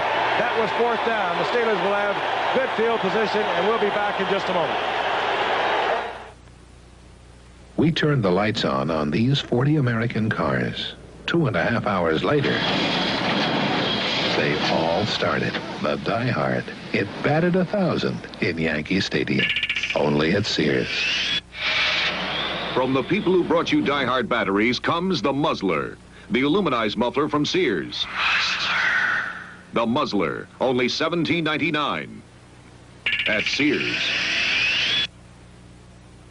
Stanley makes saws to cut any job down to size. Cross-cut saws to cut across the grain. Rip saws to cut along the grain. Compass saws for odd shapes. Coping saws for curves. For precision cuts, back saws. For metal, hack saws. Stanley saws are made with tough, tempered steel and selected hardwoods. Then packed in a protective sleeve packed with information. Stanley, we want to help you do things right. Buy any of these specially tagged saws and get up to a $1.50 rebate from Stanley. Sunday. No one knew why.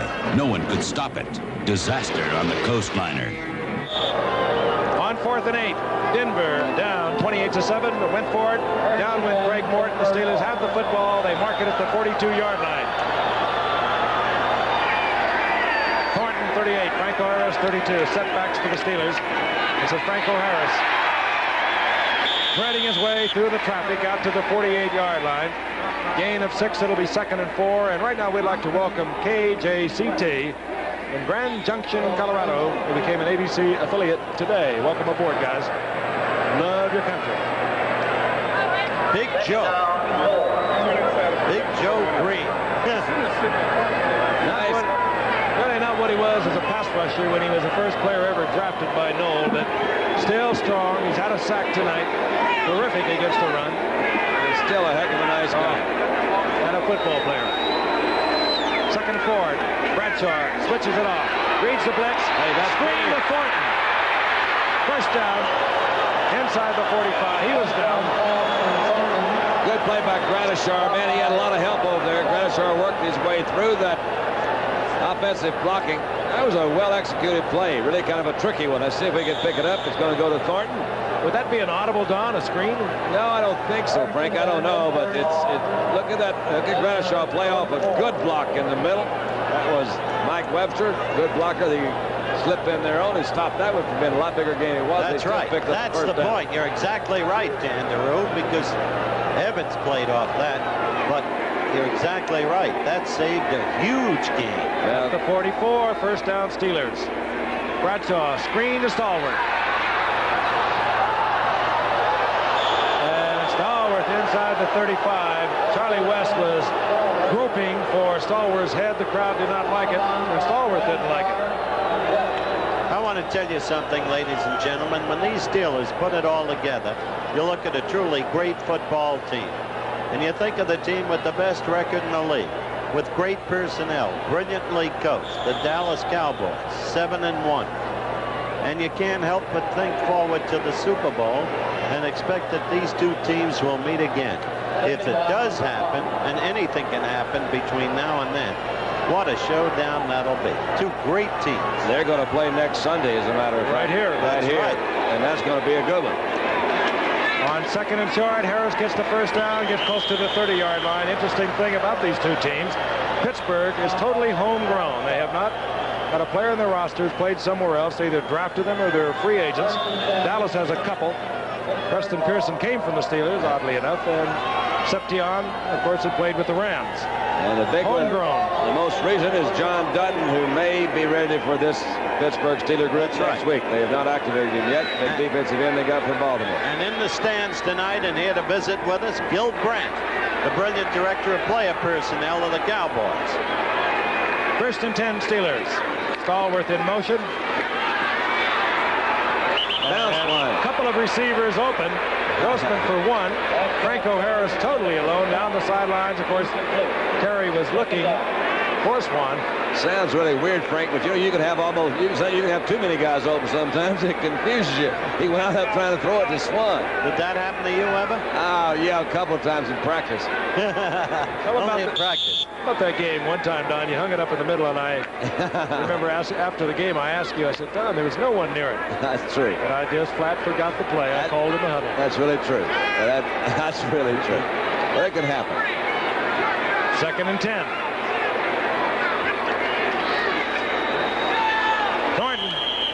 Thornton to the 25-yard line, a gain of 5. It'll be 3rd and 5. Little bit of caution now in Pittsburgh. You notice, Don? Yeah, but I also noticed that they just picked up 5 yards right down the middle, and they passed on that first down situation, and they did have a couple of guys open. I think what they're doing now is they're saying, look, we don't really have to take that many chances. They fumbled once. They had a bad game a week ago. I think they're saying, look, let's go back. Really, Lynn Swan said it in the open. Let's go back to the things we do, what we do best. Norris Weiss nursing a very sore knee, not in action tonight. On 3rd and 5, Bradshaw. Franco Harris. Down goes Harris. Defensively, Bradshaw. Oh, he was right in there. He was ready for it, read it perfectly. Will isolate. Dan Deroux will explain. Well, he's really the defensive leader over 60. #1 hits, they call him, but he's there. You'll see him trying to get some moves out to this. Gary Mullins trying to block him. Bradshaw plays off Mullins, comes in and gets Franco for a loss. You see that big bandage he has on his hand? He had finger surgery a couple of weeks ago. There it is. And he didn't practice for a week and said it was the best thing that ever happened to him. You can imagine that. He's also had a very sore toe. But he got a week off, and he has been playing superb football ever since. 4th down. Steelers will go with it. They have a 28-7 lead. Fired for Smith, incomplete. Well, the flag is down.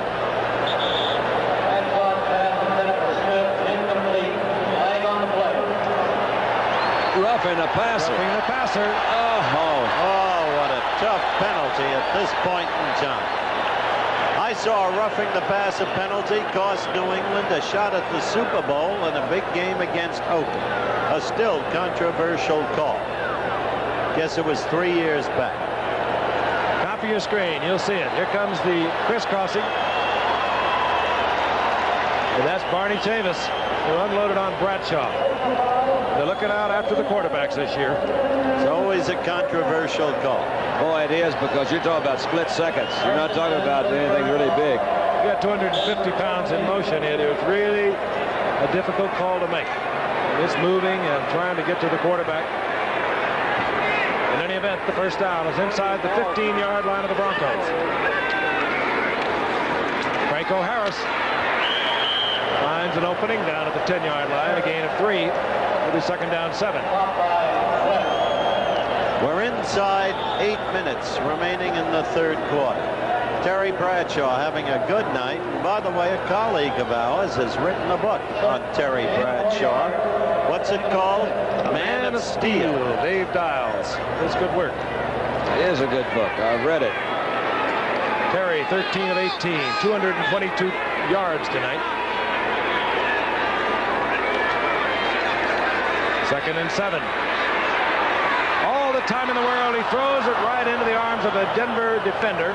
Intercepted by Bob Swinson. Touchback, and it'll come out to the 20-yard line. Denver will have the football. We'll be returning to Three Rivers Stadium in a moment. Westinghouse developed its ultrasonic flow meters to protect America. By using sound to measure water flow, it predicted proper firing conditions for underwater missiles. Now, ultrasonic flow meters protect the delicate environment of the tundra by detecting possible breaks or leaks in the Trans-Alaska Pipeline. By innovation, a technology developed to protect America is helping protect America's environment. Westinghouse, a powerful part of your life. Introducing the 1980 front-wheel drive Datsun 310. Only front-wheel drive with fully independent suspension and optional sky roof and remote-controlled rear windows and rack and pinion steering and 31 miles per gallon. The new 310 front-wheel drive with Datsun quality behind it. To build America's most valuable cars. A special edition of NFL football. Dan Fouts goes for his 4th straight 300-yard passing game as he leads the Chargers against the Raiders Thursday on ABC. Thursday night, and we'll be in Oakland for that one, and it'll be fun to be with the San Diego Chargers. They have really come together. They're our powerhouse. Two of my favorite quarterbacks next Thursday, Danny Fouts and Old Snake. 1st and 10, Denver, following the Bob Swinson interception in the end zone. Is down. You saw the movement over the left side. Otis Armstrong, the rusher for Denver. By the way, Franco Harris has recorded his 32nd career 100-yard night. Here comes the call. And the first time ever he has had a 100-yard game against the Denver Broncos. Not only is Gil Brandt here tonight scouting Pittsburgh for Sunday's game against Dallas. We have offsides, number 68, defense. L.C. Greenwood. Okay, that was the call. There's the posting of the Franco Harris achievement. But the great Tom Landry and his whole coaching staff are watching tonight. They know what they're saying. A great football team. I think 1st and 5. Look out. Rick Upchurch off his fingertips. Mel Blount defensively for the Steelers was there. Rick Upchurch is having far and away his best year ever as a receiver, probably because Jack Dolbin, who alternates generally with him, is on the injured reserve with a sore knee. And Upchurch came into tonight with 29 receptions, and that's where he is. He's not caught a football tonight. Which is part of the job Pittsburgh's doing. But this man is a game breaker. Make no mistake about it. And don't think Dallas doesn't know it. Dallas 7-1. They're a little ahead of their schedule this year. 2nd and 5. Otis Armstrong in motion. Riley Odom has the first down out around the 32-yard line. I think I'd use Riley a little bit more. They seem to be doubling those outside guys, whether it's Haven Moses or Rick Upchurch. A couple of times he's had some success with Riley down the middle. A couple of times on a quick checkoff to the outside.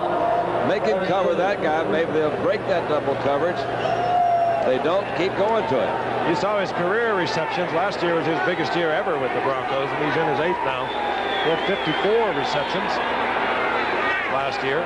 Got another Pro Bowl year for Riley. 1st and 10 from the 32-yard line of Denver. Here's Otis Armstrong. Armstrong caught from behind, gets close to the 35. Steve Furness over there defensively for the Steelers. There he is, the big man, Franco Harris. When I mentioned don't think Dallas doesn't know it, I was paying tribute to the Dallas talking about Upchurch at that point. This man having a great night, over 100 yards, 32nd time. Dallas knows every player in the NFL. Their organization is great. Well, I think most of the folks know who plays in the league, but they know who plays better than most. That's right. 2nd down, 8. Ball at the 35. And again, a Steeler pops off sides. And again, it's Furness. Yep. And And they Craig had a free one and could not connect. had a mix-up. Haven did a turn in. Frank threw a fly. Greg threw a fly route. Finesse, as I mentioned earlier in the contest. You saw the signal. Over eager, no question about it. Out injured, wanting to come back. One of the fiercest pass rushes from a small college in Rhode Island in football. Gary Dunn beat him out. And he wants to get back in there on a regular and sole basis. Thus, you see him responsible for 2 penalties tonight. Chuck Noll, I know, is happy that they all are getting healthy. Steve Furness, L.C. Greenwood missed some games at the beginning of the year, 4. Second down, 2. Ball right at the 40-yard line. John Keyworth finds an opening, gets the first down at midfield. Looked like Pittsburgh didn't like that. They all jumped on him. Keyworth's a deceptive athlete. In college, played many positions. We've talked about it many times before. Linebacker, tight end, running back, can play most anyone. Quarterback for 1 quarter. That's true. I know. Drafted by Washington and wouldn't go. You have a remarkable knowledge of it. Actually, it's my mind is what's so really outstanding. Keyworth is out. Jim Jensen is in. First and 10, Denver, midfield. Haven Moses in motion. Screen to Moses. That's kind of an interesting little play. I like that. Moses gets inside the 35, a gain of 6. Hit there by Jack Lambert. Out in front of it, Dave Studdard, first-year man out of Texas at left tackle for Denver. Got a little block. Moses moved inside the 45. It'll be second down and 4. That was a nice individual effort. We're in the third quarter, and it's the Steelers 28, the Broncos 7. Explosive first half. For whatever reason, they've been able to close out Upchurch pretty well tonight. Well, they have him over in front of Mel Blunt for one. Might be part of it. Riley Odoms. I'd throw to him till the cows come home, Frank. First down at the 31-yard line for the Denver Broncos, and we're going to pause 5 seconds and allow our stations to identify themselves. You're watching WTAE-TV, Channel 4 in Pittsburgh, the city of champions. Back at Three Rivers Stadium, 28-7. It was an explosive first half, first quarter, that is. Steelers getting on the scoreboard first. Denver answering right away. A swan touchdown from Bradshaw was a Steelers score. Haven Moses went 64 yards. Then it was all the Steelers in the second quarter. Franco Harris getting a couple of touchdowns. Thornton another one. And Jack Ham, the all-pro linebacker for the Steelers, is having his knee investigated on the sidelines. He was there taking Riley Odoms out of bounds. And came into this game hurt. I'd like to say a word about Riley Odoms as we look at the tackle from the end zone, Don. Okay. The year he was drafted first by Denver, I had the personal belief he was the best athlete drafted that year. And I think he's proved out. He's a remarkable football player. Great strength, good speed, excellent strides, and marvelous hands, and good blocking. You have to think and hope that from that replay that Jack Ham maybe just bruised that knee. It did not appear to be twisted. He came into the game troubled with a groin pull. He's been troubled with that groin for some time this year. Frank, I think he got kicked in the calf. I see him massaging that calf. Let's hope it's the calf muscle and not the knee. That's what they're doing. The first down at the 31-yard line of the Steelers. Denver's possession. They need a big one. Going deep for Moses. Picked off. Donnie Shell, who has been deeply criticized for the past few weeks. He's been playing hurt, and he's been criticized by the Steelers fans. He's been all over the field tonight. He comes up with the interception. I tell you, they can criticize him all they want. I think that young man is one of the best. He hits like a linebacker, a tremendous hitter. Marvelous position player, great hands, and there you see what he is. And we'll be back at Three Rivers Stadium in a moment. It took explorers 3 years to circumnavigate the globe. Even the great Iron Horse took weeks to cross the continent.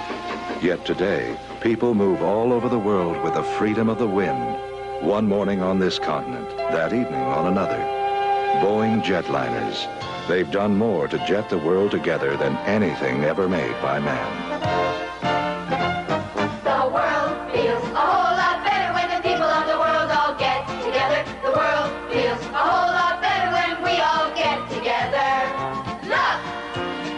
such a big world. See! All the places and the faces. Feel! All the loving and the laughter. Bring us together and you'll see the world feels a whole lot better when the people of the world all get together. Next time you take off in this small world, remember to fly Boeing, the world's favorite way to fly. The world feels a whole lot better when we all get together. Frank Gifford along with Howard Cosell, Don Meredith at a sold-out night in Three Rivers Stadium. The Pittsburgh Steelers over the Denver Broncos 28-7. Donnie Shell, interception for the Steelers in the end zone, touchback. Steelers have the ball, 1st and 10, their own 20. Franco Harris tacks on more yardage. Oh, boy. The big man out over the 35 for a Steeler first down. Flag down. And a flag is down. Back near the line of scrimmage. Holding, and you know against whom. No, that's not Otis Sistrunk. Mel Blunt, I know Mel him. Blunt. Yeah. Number 47. If he isn't the best. Hello to everybody. If he isn't the best, he's right up there with him. I don't want to run afoul of that guy. I'll send Meredith in. I'll handle him. The left and right combination. What was that I heard? Echo in my ear. What do you say? A little holding over there, Frank? Holding against the Steelers. We could not identify the call. 3 wide receivers now for the Steelers. Swan is in there. Smith is in there. And Stallworth. There's a kind of contented look on Chuck Noll's face for the first time in many weeks. He sees his team back. Ball at the 14-yard line. Little draw play to Franco Harris. He gets some of it back, moving out close to the 24-yard line. John Grant defensively for the Denver Broncos. It was almost the identical play they ran before that penalty, so Denver didn't have time to stop up the hole, so they hit it again. Keep in mind what the Steelers are doing on the ground. They've been impressive in the air, but the Denver Broncos are the #1 team in the league against the rush. That is amazing. And that man doesn't quit. I really respect that coach, Red Miller. He gets everything out of his personnel that they've got to give. Franco got it back to the 23-yard line on 2nd and 7. Bradshaw will put it up over the middle. Thornton has the first down at the 33. Hey, that's nice. That's nice. Get a holding penalty. You say, well, maybe we won't make a first down. 2 big plays, they come right back and pick it up. Nothing really fancy, Frank, but I think Terry's position, though, you really can't see Thornton. He just really came out of a little setback right over the middle, did a hook up. There he is, right between the linebackers, first down. Man just walked into this booth, looks like a Stanford University philosophy professor. You gotta be kidding. His name, Ken Chicolda. Throws a baseball like Tittle threw a football.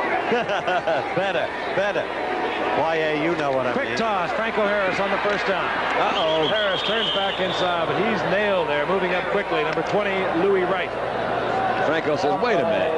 Where'd you come from? What happened to that? This thing's not supposed to go that way. Louis Wright is good, Frank. You know, to play that corner, we've said so many times, I think it really is I think it may be the toughest position. I won't say one of them. I think it's the toughest position to play well. Because you get left out there all alone so many times. Well, he had that good training up in Bakersfield in high school, Don, before he went over to San Jose. I knew there was something. 2nd down and 9. Screen, it goes to Smith. Smith. And a big battle out near the 40-yard line, short of the first down at the 39. Bob Swinson up there defensively, and we've just been advised that Jack Ham's problem is a leg cramp, and that is good news. Here's Smith. He did an admirable job filling in for Lynn Swan for the past couple of weeks. 5 catches against Cincinnati. 3 tonight. 3rd down, long 3. Ball inside the 40. They must get to the 43. Stallworth. Smith, both flank, top of your screen.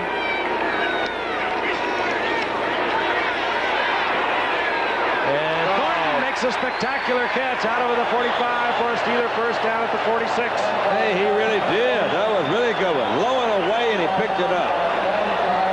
We saw him in the first game of the season with a 21-yard touchdown catch against New England. Here he makes a diving reception of a Bradshaw pass, gets the first down. Big man can run, block, and receive, Don. He ought to play football. Sidney Thornton out of northwestern Louisiana. Ball at just over the 46-yard line. Bradshaw really mixing it up, hitting everyone on the field tonight. All right, Terry, be careful. Be careful. On the sideline, wisely stepping out of bounds. Pick up a 3. It'll be 2nd and 7. Let's join Howard. Recognize this man at age 15, growing up in Cincinnati. They called him the Whip, the image of Ewell Blackwell. Kent Tekulve, one of the heroes of the Bucks in the World Series. And I think you proved yourself in every way when in the 4th game, Lowenstein and Crowley racked you up and you came back better than ever.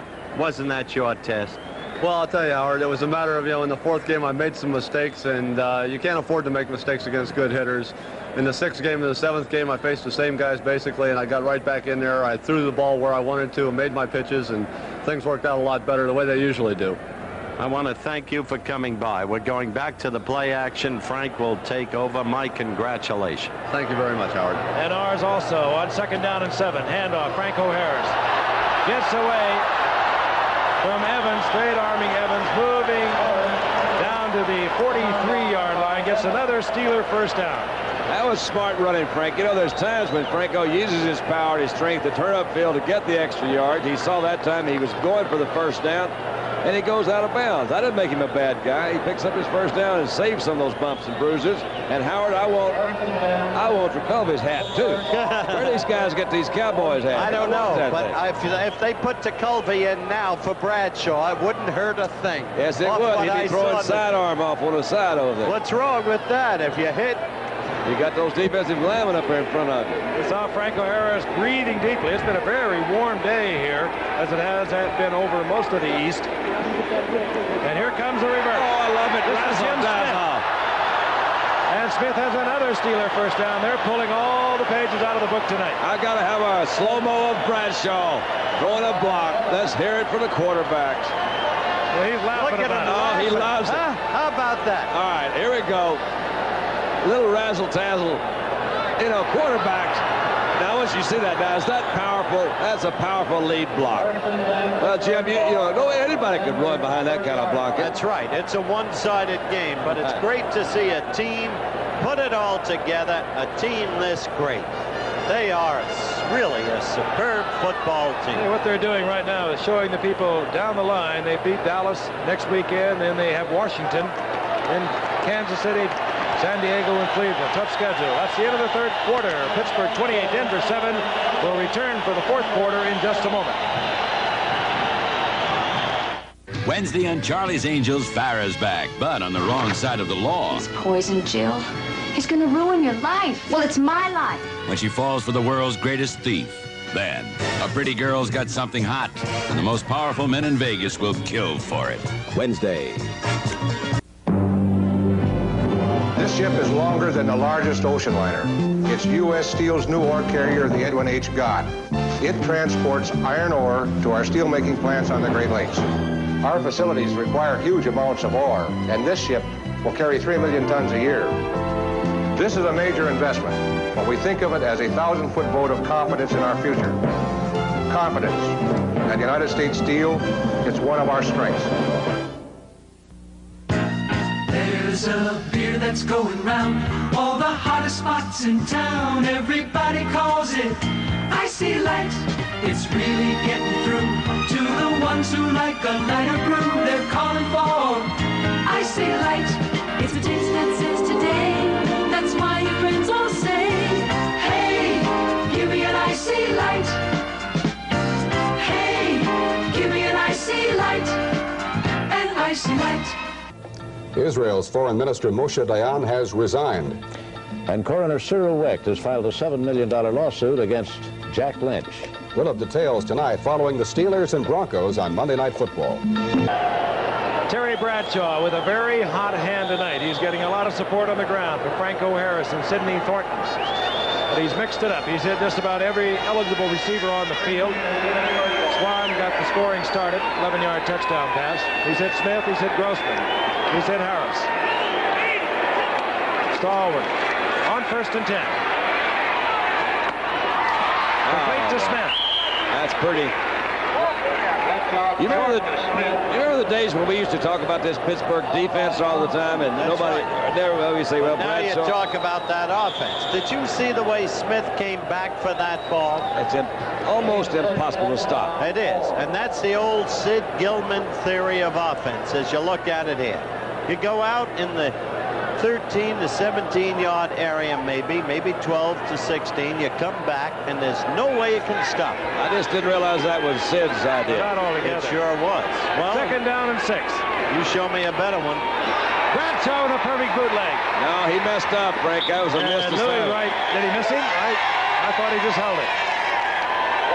Well, let's take a look. I don't know. You may be right, but it looked to me they missed the handoff, and the next best thing to do after you do it. Let's see what happens. That was a bootleg all the way. It was a bootleg. Well, then why didn't he have somebody out there blocking for him? That's a dumb call if you're going to do all that without somebody out there to help you. He's short of the 1st down. You've suddenly grown militant. I've grown what? Militant. No, I have not. Yes, you have. Overwhelmingly in favor of Pittsburgh. Total yards, 406 to 228. And look at the time of possession. About 10 seconds difference. Always a compelling stat. 10 seconds? It was 10 minutes, I'm sorry. Denver giving up less than 90 yards rushing per game and have given up over 160. Thornton has the 1st down. 163. 163, that's Kent Tekulve's weight. No, he's 160. He started the season at 165. Thornton I think, does add another dimension. I was talking about it earlier. The thing that Rocky Blyer, I believe, gave, and he still does, is that consistency. You could always count on Rocky Blyer. He's not going to make a lot of mistakes. The 70-yard run he had against Cleveland was his career high. But Thornton he's got a different kind of look. He can really do some blocks. He is a good receiver. Maybe a better overall back than Rocky. Yeah. 1st and 10 at the 17. Thornton's in the end zone. And that's one of the dimensions. He did it against New England also. Just what Dunn was talking about. Ladies and gentlemen, you are seeing the Pittsburgh Steelers tonight as they can play.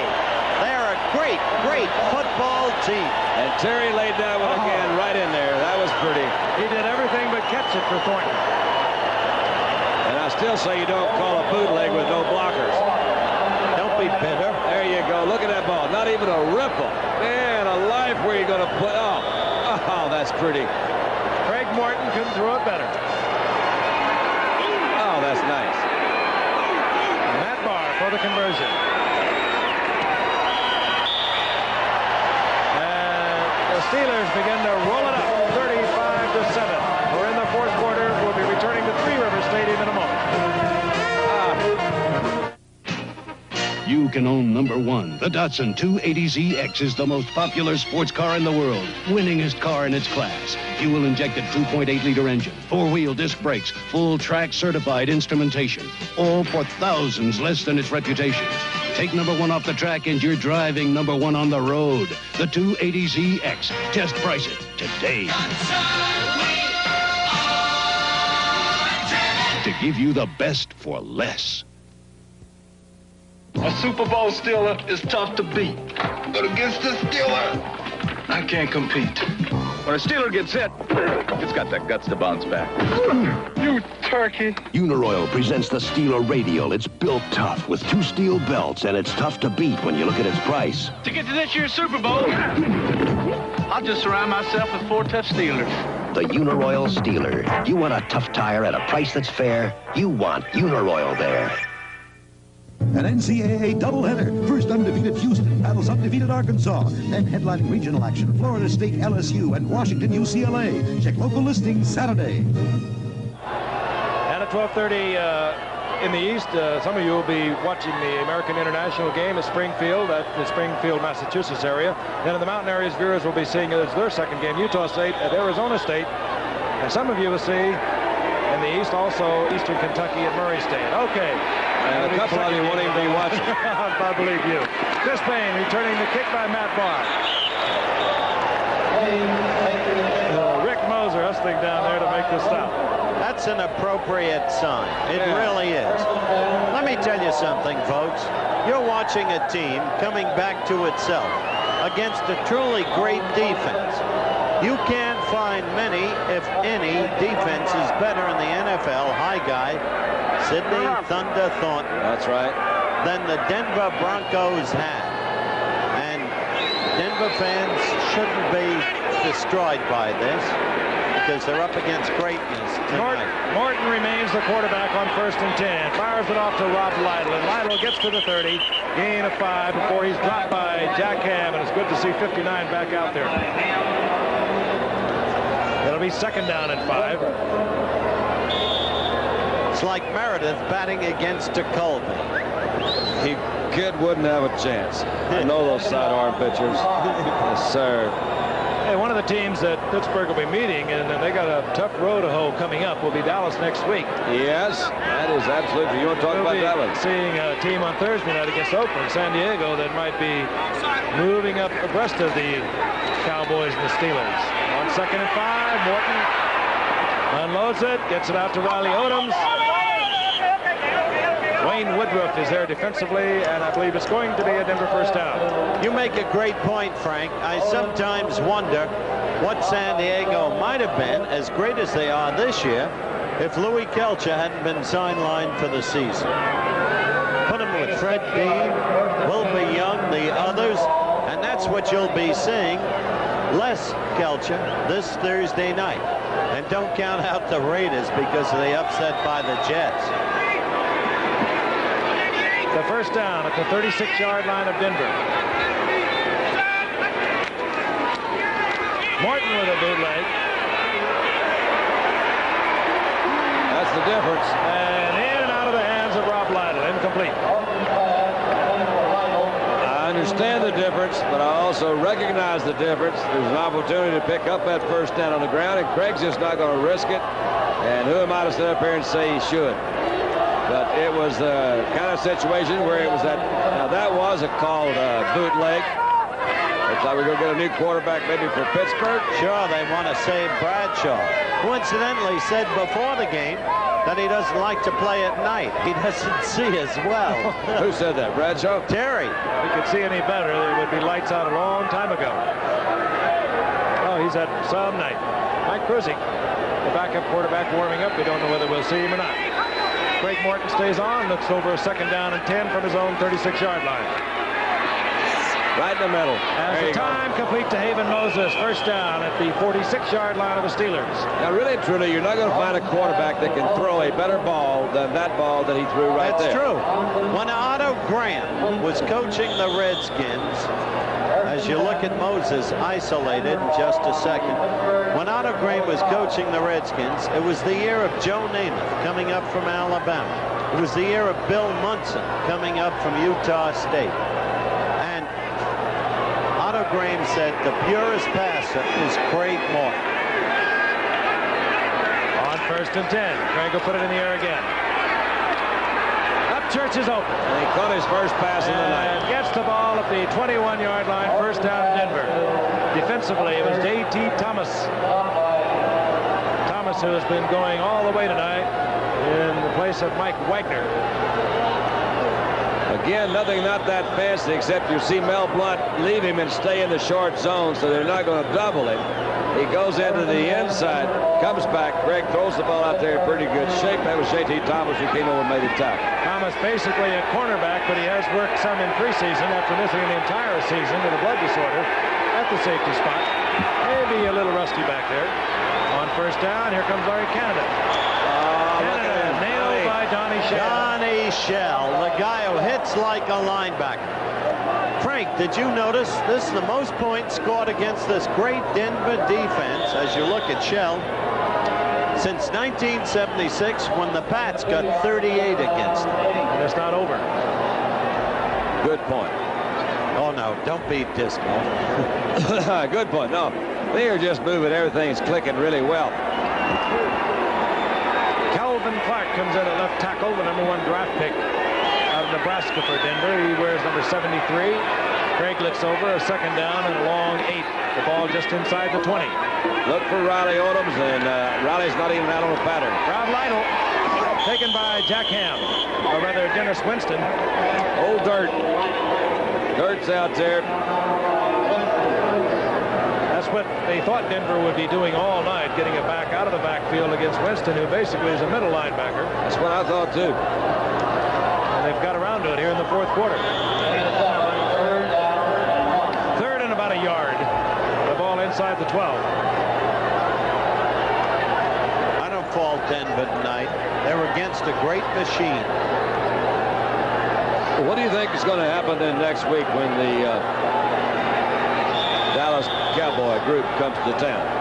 Well, I'll answer that question in a moment because my producer, Dennis Lewin, has just told me. He is pushy, isn't he? We're about to break for a commercial. Pushy, pushy, pushy.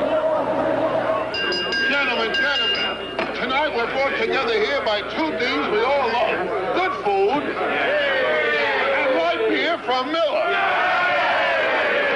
I want to take this opportunity myself to tell you. I tell you, I don't get no respect. Garçon, je dis saignant. Si elle est pas saignante, what is it? Meatloaf sandwich and a light.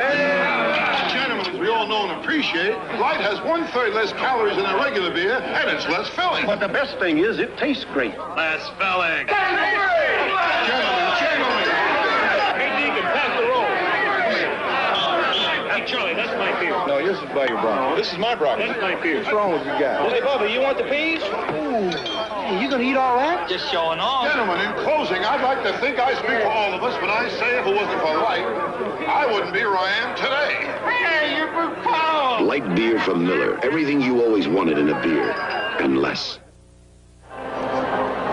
Three Rivers Stadium. The Denver Broncos have a third and short yardage. The ball inside the 12. They have to get to the 11. They bring in their short yardage offense. Two tight ends, Odoms and Egloff.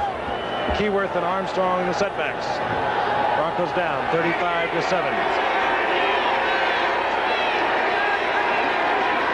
Play action by Craig Morton. Look out. Hangs it up in the air. Did not fool the Steelers. It'll be fourth down and short. Fourth down and short. Is there something you were going to tell me, Howard?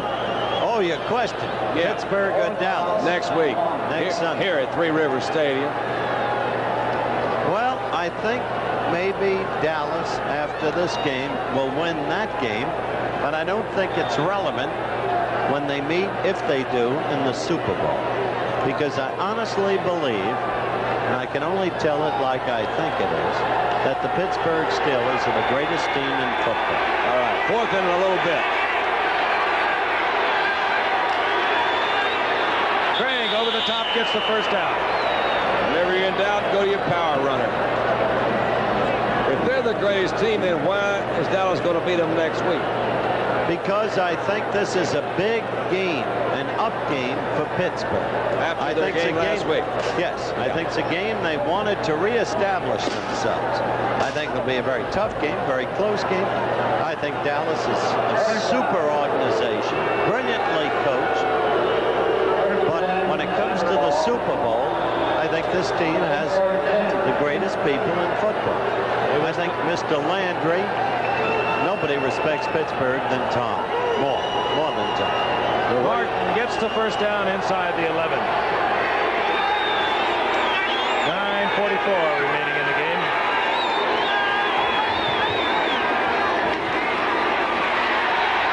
Down goes Morton. Fumbles the football. The Steelers have it. Dennis Winston there first in his outside linebacker position.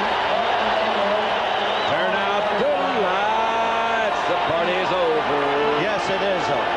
I think what I really mean is it's impossible, as you look at this again, for human beings to be this much up every week. And they're tough tonight. They really are tough tonight. That was Jack Ham on the recovery. We wanted to hold off. When you see him in the area, he usually has the football. Who was it that knocked it out? Dennis Winston. Winston knocked it out. First and 10, the Steelers with the football at the 21. Rocky Blyer gets the call, and Blyer out over the 25 to the 26, a gain of 6. It'll be 2nd and 4. And Mike Kruzik is the quarterback now for the Steelers. Good Lord, Bob Uecker's back. Halloween comes early to Pittsburgh. Kruzik, 3 of 8 this season in relief of Bradshaw, has never thrown a regular season touchdown. Started 6 games. When he was a rookie, some 4 years ago, he won every one of them. Did not put the ball in the air that much. Other running back is number 27, Greg Hawthorne, a rookie out of Baylor, number 1 draft pick, and that's Hawthorne. I'm glad you folks got a chance to see Greg Hawthorne, the number 1 draft choice, as Frank said, out of Baylor. This is a terrific run. He saw a lot of service early on until everybody got well again. But he's more than just a great runner. He is a superb lead blocker, and he has good hands, Don, can catch the football coming out of the backfield. He's what you described in Thunder Thought. He weighs 225 pounds. He's 6'3". He was hurt in training camp, too. Up. A little movement over here by Grossman. Movement on the right side. Could it be Randy Grossman reacted to a Bronco movement?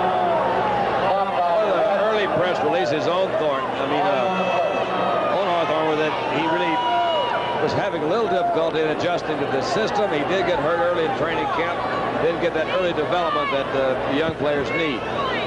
Encroachment, number 84. Ball against Grossman. The injury he had in training camp was not the injury that he suffered a year ago when he had a broken hip rim as a senior at Baylor. He did not play much of last season, but he had an incredible junior and sophomore year there. Did you see what Baylor did to Army, Frank? 55-0. And remember, Alabama was good enough to beat Baylor 45-0. Jackie Sherrill, coach of Pitt, came in to see us tonight in the wake of his great victory over Washington. 5-yard assessment. Down remains the same. 1st and 15, the ball inside the 30. Rocky Bleier, single setback. Kruzik. And this is Hawthorne. Told you he could catch, Don. And the rookie has a 1st down after the 47-yard line. Hit there by Joe Rizzo. I thought they might throw a flag and say, all right, who do you want to throw it to? There was nobody back there close to him. Got good protection. Hawthorne ran all the way across the field, finally opened up late. And you're right, Kruzik can throw that ball. But I guess it's a pretty good time to point out what Coach Red Miller said. If I had Bradshaw, I'd start him in every game. That's right. Kruzik had a remarkable collegiate career for Boston College, by the way. My daughter will be graduating from there in January. Congratulations to Vicky. That's right. He set an NCAA record up there of 67.8% completions. And now he hands off to Rocky Bleier and It's about 6 to the 47. It'll be 2nd and 4. They have so many weapons. They give you the feeling they can do whatever they want to do. There are 2 super organizations in this league. You're looking at one of them, the Pittsburgh Steelers, under Dan Rooney and Chuck Noll. And the other one, of course, the Dallas Cowboys under Tex Schramm and Gil Brandt, who's here tonight, and Tom Landry. I tell you, when those 2 teams meet up, you're seeing the best that football can possibly offer. Unless San Diego or New England intercedes. Well, there's always some exceptions to everything. Charlie West left the game. Earlier, Bernard Jackson left the game for Denver. Chris Payne is in. Handoff goes to Hawthorne. Hawthorne close to a 1st down. Otis Armstrong, a great, great football player who has not been himself since a whole series of injuries. And the forlorn look on his face kind of sums up tonight. Denver will be back.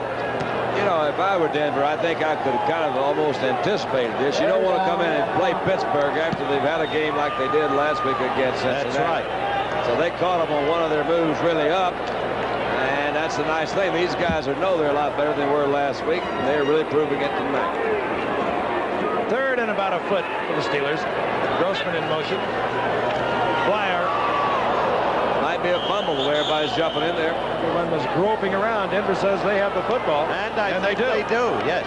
And coming up with it is Bruce Bradford, a rookie from Grambling. What a night. All right, Rocky, what happened? Let's see. He's got, oops, he never did have possession of it, it seemed like. He dropped it right at the line, fell under somebody, and you got it. And we have 6:29 remaining in the fourth quarter. And we're going to see Craig Penrose for the Denver Broncos when we return in just a moment. Penrose. Do you believe I forgot to change my antifreeze? You know how embarrassing it is having your tow truck towed? You should have kept your guard up. Get it, animal. Fat chance, Slim. Should have kept your guard up. Keep your guard up with Dowguard Antifreeze. Dowguard protects against freeze-ups, boilovers, rust, and corrosion all year round. Dowguard Coolant Antifreeze. Bobbitt, I think you got him. Just remember, keep your guard up.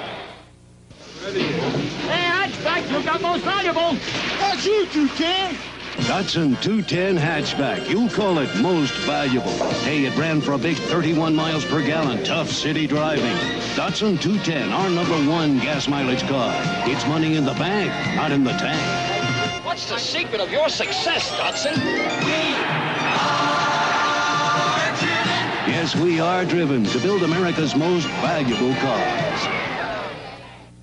The 1980 Winter Olympics this February, exclusively on ABC. Can America's Jim Denny win the gold at home? A former NCAA passing champion is in the lineup at quarterback for the Denver Broncos, Craig Penrose. That will tell you that Norris Weiss obviously was not ready to play tonight, or he would have come in relief of Morton. The Broncos had the football, the ball at their own 43-yard line. Penrose right to the air. Riley Odoms. And Penrose connects inside the 30-yard line at the 28, and Donnie Shell makes the stop. Craig Penrose, in 16 games that he has played in his career, a little over 46% passing, 5 touchdowns, 11 interceptions. And the way Shell made the stop, you had the feeling that he felt that'll never happen again. If I have to kill. Oh, no, he didn't mean that. Kind of a, go ahead. Zachary Dixon is in there now, number 31, a rookie from Temple for Denver as a running back, with John Keyworth.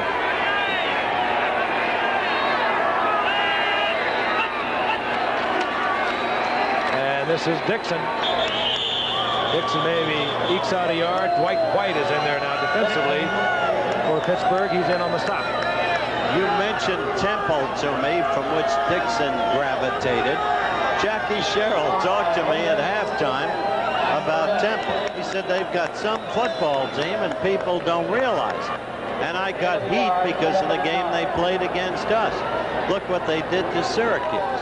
He's got a point. A moment ago, you saw Charlie West leave the field for the Denver defense. He apparently just shaken up. He should be able to return to the action. We've been informed. 2nd down and 9. Penrose gets the blitz. That's a good throw. Right to Jack Ham, his 5th interception of the year. That is amazing. Now, what is Jack Lambert, that is? I said Jack Ham, I meant Lambert. That's his 5th interception. Well, he was the only guy within a 20-yard area from where that ball was. Had a good rush, had a good blitz coming in from the safeties. You see he's under a lot of pressure, trying to get rid of it. And man alive, that's right there in the middle. Big Jack got it. Still live from Kent State University, Jack Lambert. What a player.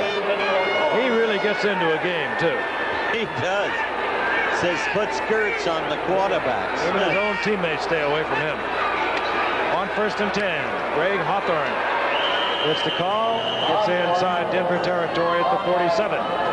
Gain of 4, it'll be 2nd down and 6. We're inside 5. We're down to 4:40. As you look at it there, thereabouts, and counting down. It was all Denver, rather all Pittsburgh from the very beginning. They exploded offensively after coming off that humiliating performance last week against Cincinnati. Taking nothing away from Cincinnati, but when you turn the ball over 9 times, you should win. Denver's touchdown should never have happened, as a matter of fact. 64-yard true. Haven Moses bounce off. Hawthorne gets to the 40. Another Pittsburgh 1st down. Hey, you folks, watch this 27 Hawthorne. We told you he could do it all. He's a great lead blocker, great hands, can catch the football. He's a great runner, and he is desperate destined to be a long-term star, barring injury in this league.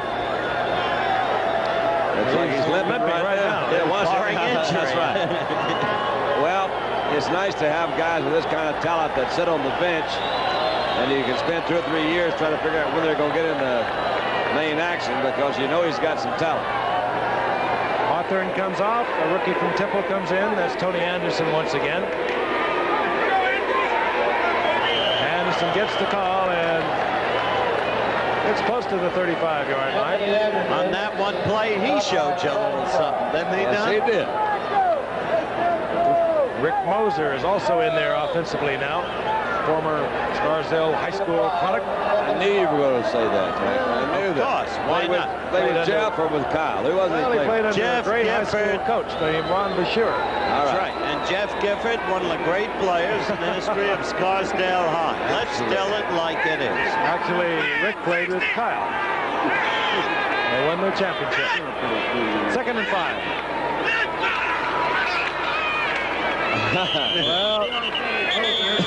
Well, a little fisticuffs going on there. Forget it. Everybody was off balance on the play. Well, let's just throw up a flag and fight for a while. With 2:36 left. Ted Peterson getting into it with John Grant. 2:35 left, Frank. A 35-7 score. Unsportsmanlike conduct, offense and defense. See that? Both were bad boys. Things can deteriorate. I've noticed that. What do you think, Mike? Piece of cake, isn't it? Hey, man, 35-7. I can do anything I want to. It looks all right. I'll tell you, it was 3 years ago when Bradshaw was hurt. This young man came in as a rookie. He started 6 games. They won all 6 of them. He did some job. Rocky Blyer comes in. Rick Moser comes out. So is Tony Anderson, 33. Rocky Blyer, number 20. Setbacks for the Steelers. 3rd down and 4. The ball at the 34-yard line. Theo Bell is also in, number 83, split to the left.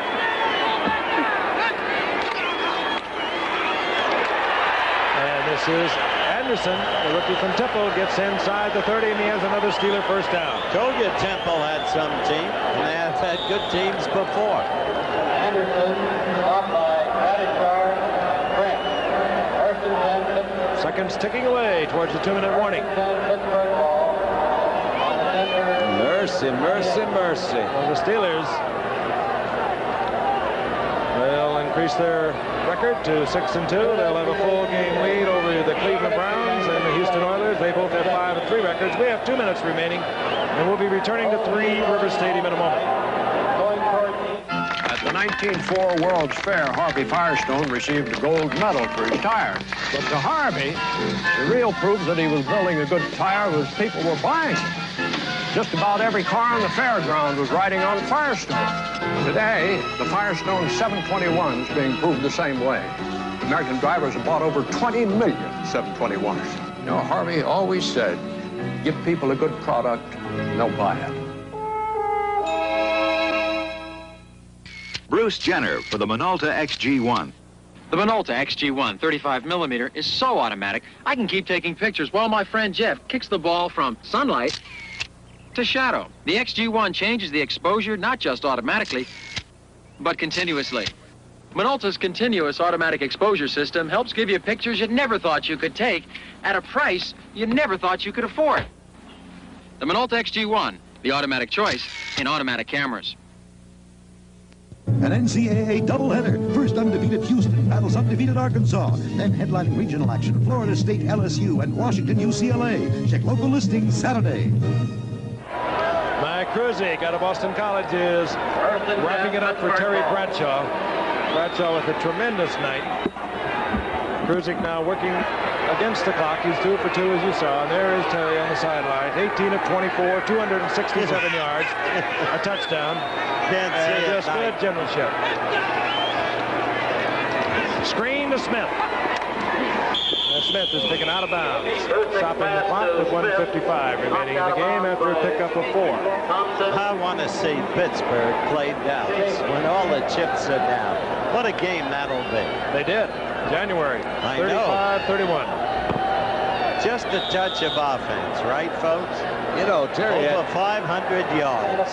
Terry had 200 yards passing just a little after the first quarter. And then they kind of eased off a little. I think he ended up about 265 or something like that. Not bad. 2nd and 6, the ball just inside the 24-yard line of the Denver Broncos. Tony Anderson, and the rookie from Temple gets a first down, and he really accelerated. Banging inside the 15, down to the 12. Where do they find these guys, Don? That one they got from Temple, the other one they got from Baylor. But the thing I think to keep in mind, basically, is that if you're on defense and you're sitting there and it's 35-7, I don't care what kind of competitor you are, it's just a little hard to get it all put together. So I always kind of got upset when these young guys would come in, particularly those young quarterbacks, you know, after you just played your tail off, all that, and everybody things seem to go real well. But they're not going to win this ball game. Denver knows it. It's hard to keep it up. Answer to the question, Tony Anderson was a free agent from Temple. He gets the call again. He runs with a little bit of an abandon, I'll tell you that. He sure does. And what Don said was very true. But you've got to remember this. Hey, Joe Green's doing an interview while the game's in progress. Yes, and then I wrote. Yes. Those are not our cameras. It's not ABC. Because that could get Edie Collins. Totally false. However. 2nd down and 8. The ball inside the 10-yard line. Crowd wants the Steelers to score again. Seconds ticking away. 30 seconds remaining in the game. Anderson, they'll get the score. Oh, you got it. Spike it. Oh, boy. And they are beating a team of pride, a team with great self-respect, a team with one of the best defenses in the NFL. Look at this again. Oh, is there a hole up there? Charlie West, we mentioned, got hurt earlier. He got blocked out. That was just some kind of hole in the middle there. Hey, I like the way he runs. I do, too. They may be letting up a little bit on Denver's side, but he really opens it up with good speed. Matt Barr, once again, he's exhausted tonight. To the uprights. Steelers 42, the Broncos 7. Tony Anderson had just ripped the #1 defense in the NFL. Zenith announces the most amazing video recorder yet. The new video director with Speed Search. The special Speed Search picture moves at about 10 times normal speed. It lets you speed past what you don't want to see and lets you stop right at what you do want to see. You also get stop action, reverse, and lots of other new features, including 5-hour recording time. The new Video Director, the most exciting video recorder yet, from Zenith. In business, the more efficiently you use your time, the more money you make. Time is money. So if you're spending hours dictating letters to far-off places, and hours are spent typing them, I've got other work to do. Kick the letter habit. Pick up your phone and give them a ring. The phone turns your time into money. There he is. There he is, the free agent out of Temple. He's on the special teams. He'll be there for a while. But he has looked impressive tonight. A man named Wayne Harden has to be enjoying this. Denver has their own Temple product as we look at Chris Payne. Denver has Zachary Dixon, 11th round draft pick running back. Frank, we're about to run out. There's something I'd like to say to the people of Denver. Yours is a fine football team. What has happened tonight can happen in football. Pittsburgh is a truly great football team when they put it all together. And you have seen that in action tonight. The man you're looking at, Red Miller, he's as good a coach as there is. He's a gritty, intelligent man, filled with character that he imparts to his team. But tonight, no chance. And now we can all go back to Denver. I'm sure glad you covered us there. 1st and 10, the Broncos. They caught a hurricane tonight. Greg Penrose lays it up. He's out to Zachary Dixon. He is a rookie from Temple. One more time. Come on. Hey, Mom. And they bring it back. Hey, Frank, who's the executive producer of this game? As always, the executive producer of ABC Sports is Ron Arledge. Okay. ABC's NFL Monday Night Football, produced by Dennis Lewin, directed by Chet Forty, technical director Bill Morris, associate director Rob Biner, technical manager Coach Coltrane, our unit manager Irma Norris. At reception by Dixon, out of bounds. Second down and 10. 13 seconds remaining in the game.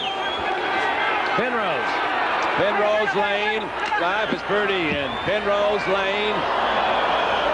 They all had a shot at it. It was intended for Vince Kinney, incomplete. 5 seconds remaining. Oh, Curly, I'm so sorry for you, buddy. Tomorrow is another day. He's been there. Yeah. He'll have another big day along the line. Yesterday's but a dream, and tomorrow's only a vision. But today, well lived, makes every yesterday a dream of happiness, and each tomorrow a vision of hope. Sing like going home, my darling. Who was that? All right. Willie Nelson? No, that's out of Leaves of Gold. Thought it might have been from the Times. Could have been. Yeah, my time. 3rd and 10. That was good, Shake. Penrose. This is Canada. We've always got that old flare back to go to. And that'll do it. Time has expired. Once again, the final score, Pittsburgh 42, Denver 7. Be sure to join us this Thursday for a special edition of ABC's NFL Football. The San Diego Chargers against the Oakland Raiders from the Oakland Alameda County Coliseum in Oakland, California. Travel arrangements made through and a promotional fee paid by United Airlines. More people fly United to Hawaii than any other airline. This has been a presentation of the leader, ABC Sports, bringing you exclusive coverage when the world comes to America this February for the 1980 Winter Olympics. A special assignment tomorrow on ABC's World News Tonight. Nuclear fallout. A town that's paying the price. There have been 4 of them who have died. The United States government laid a bad one on me. How many more victims of fallout? Tomorrow on ABC's World News Tonight. Local attorney has been arrested for smuggling drugs into the county jail. The coroner has filed a $7 million defamation suit against the controller. The Steelers come on strong against the poor Denver Broncos tonight. And we have enjoyed 8 beautiful days, and now it's time for a brief change. Action News coming up next on Channel 4.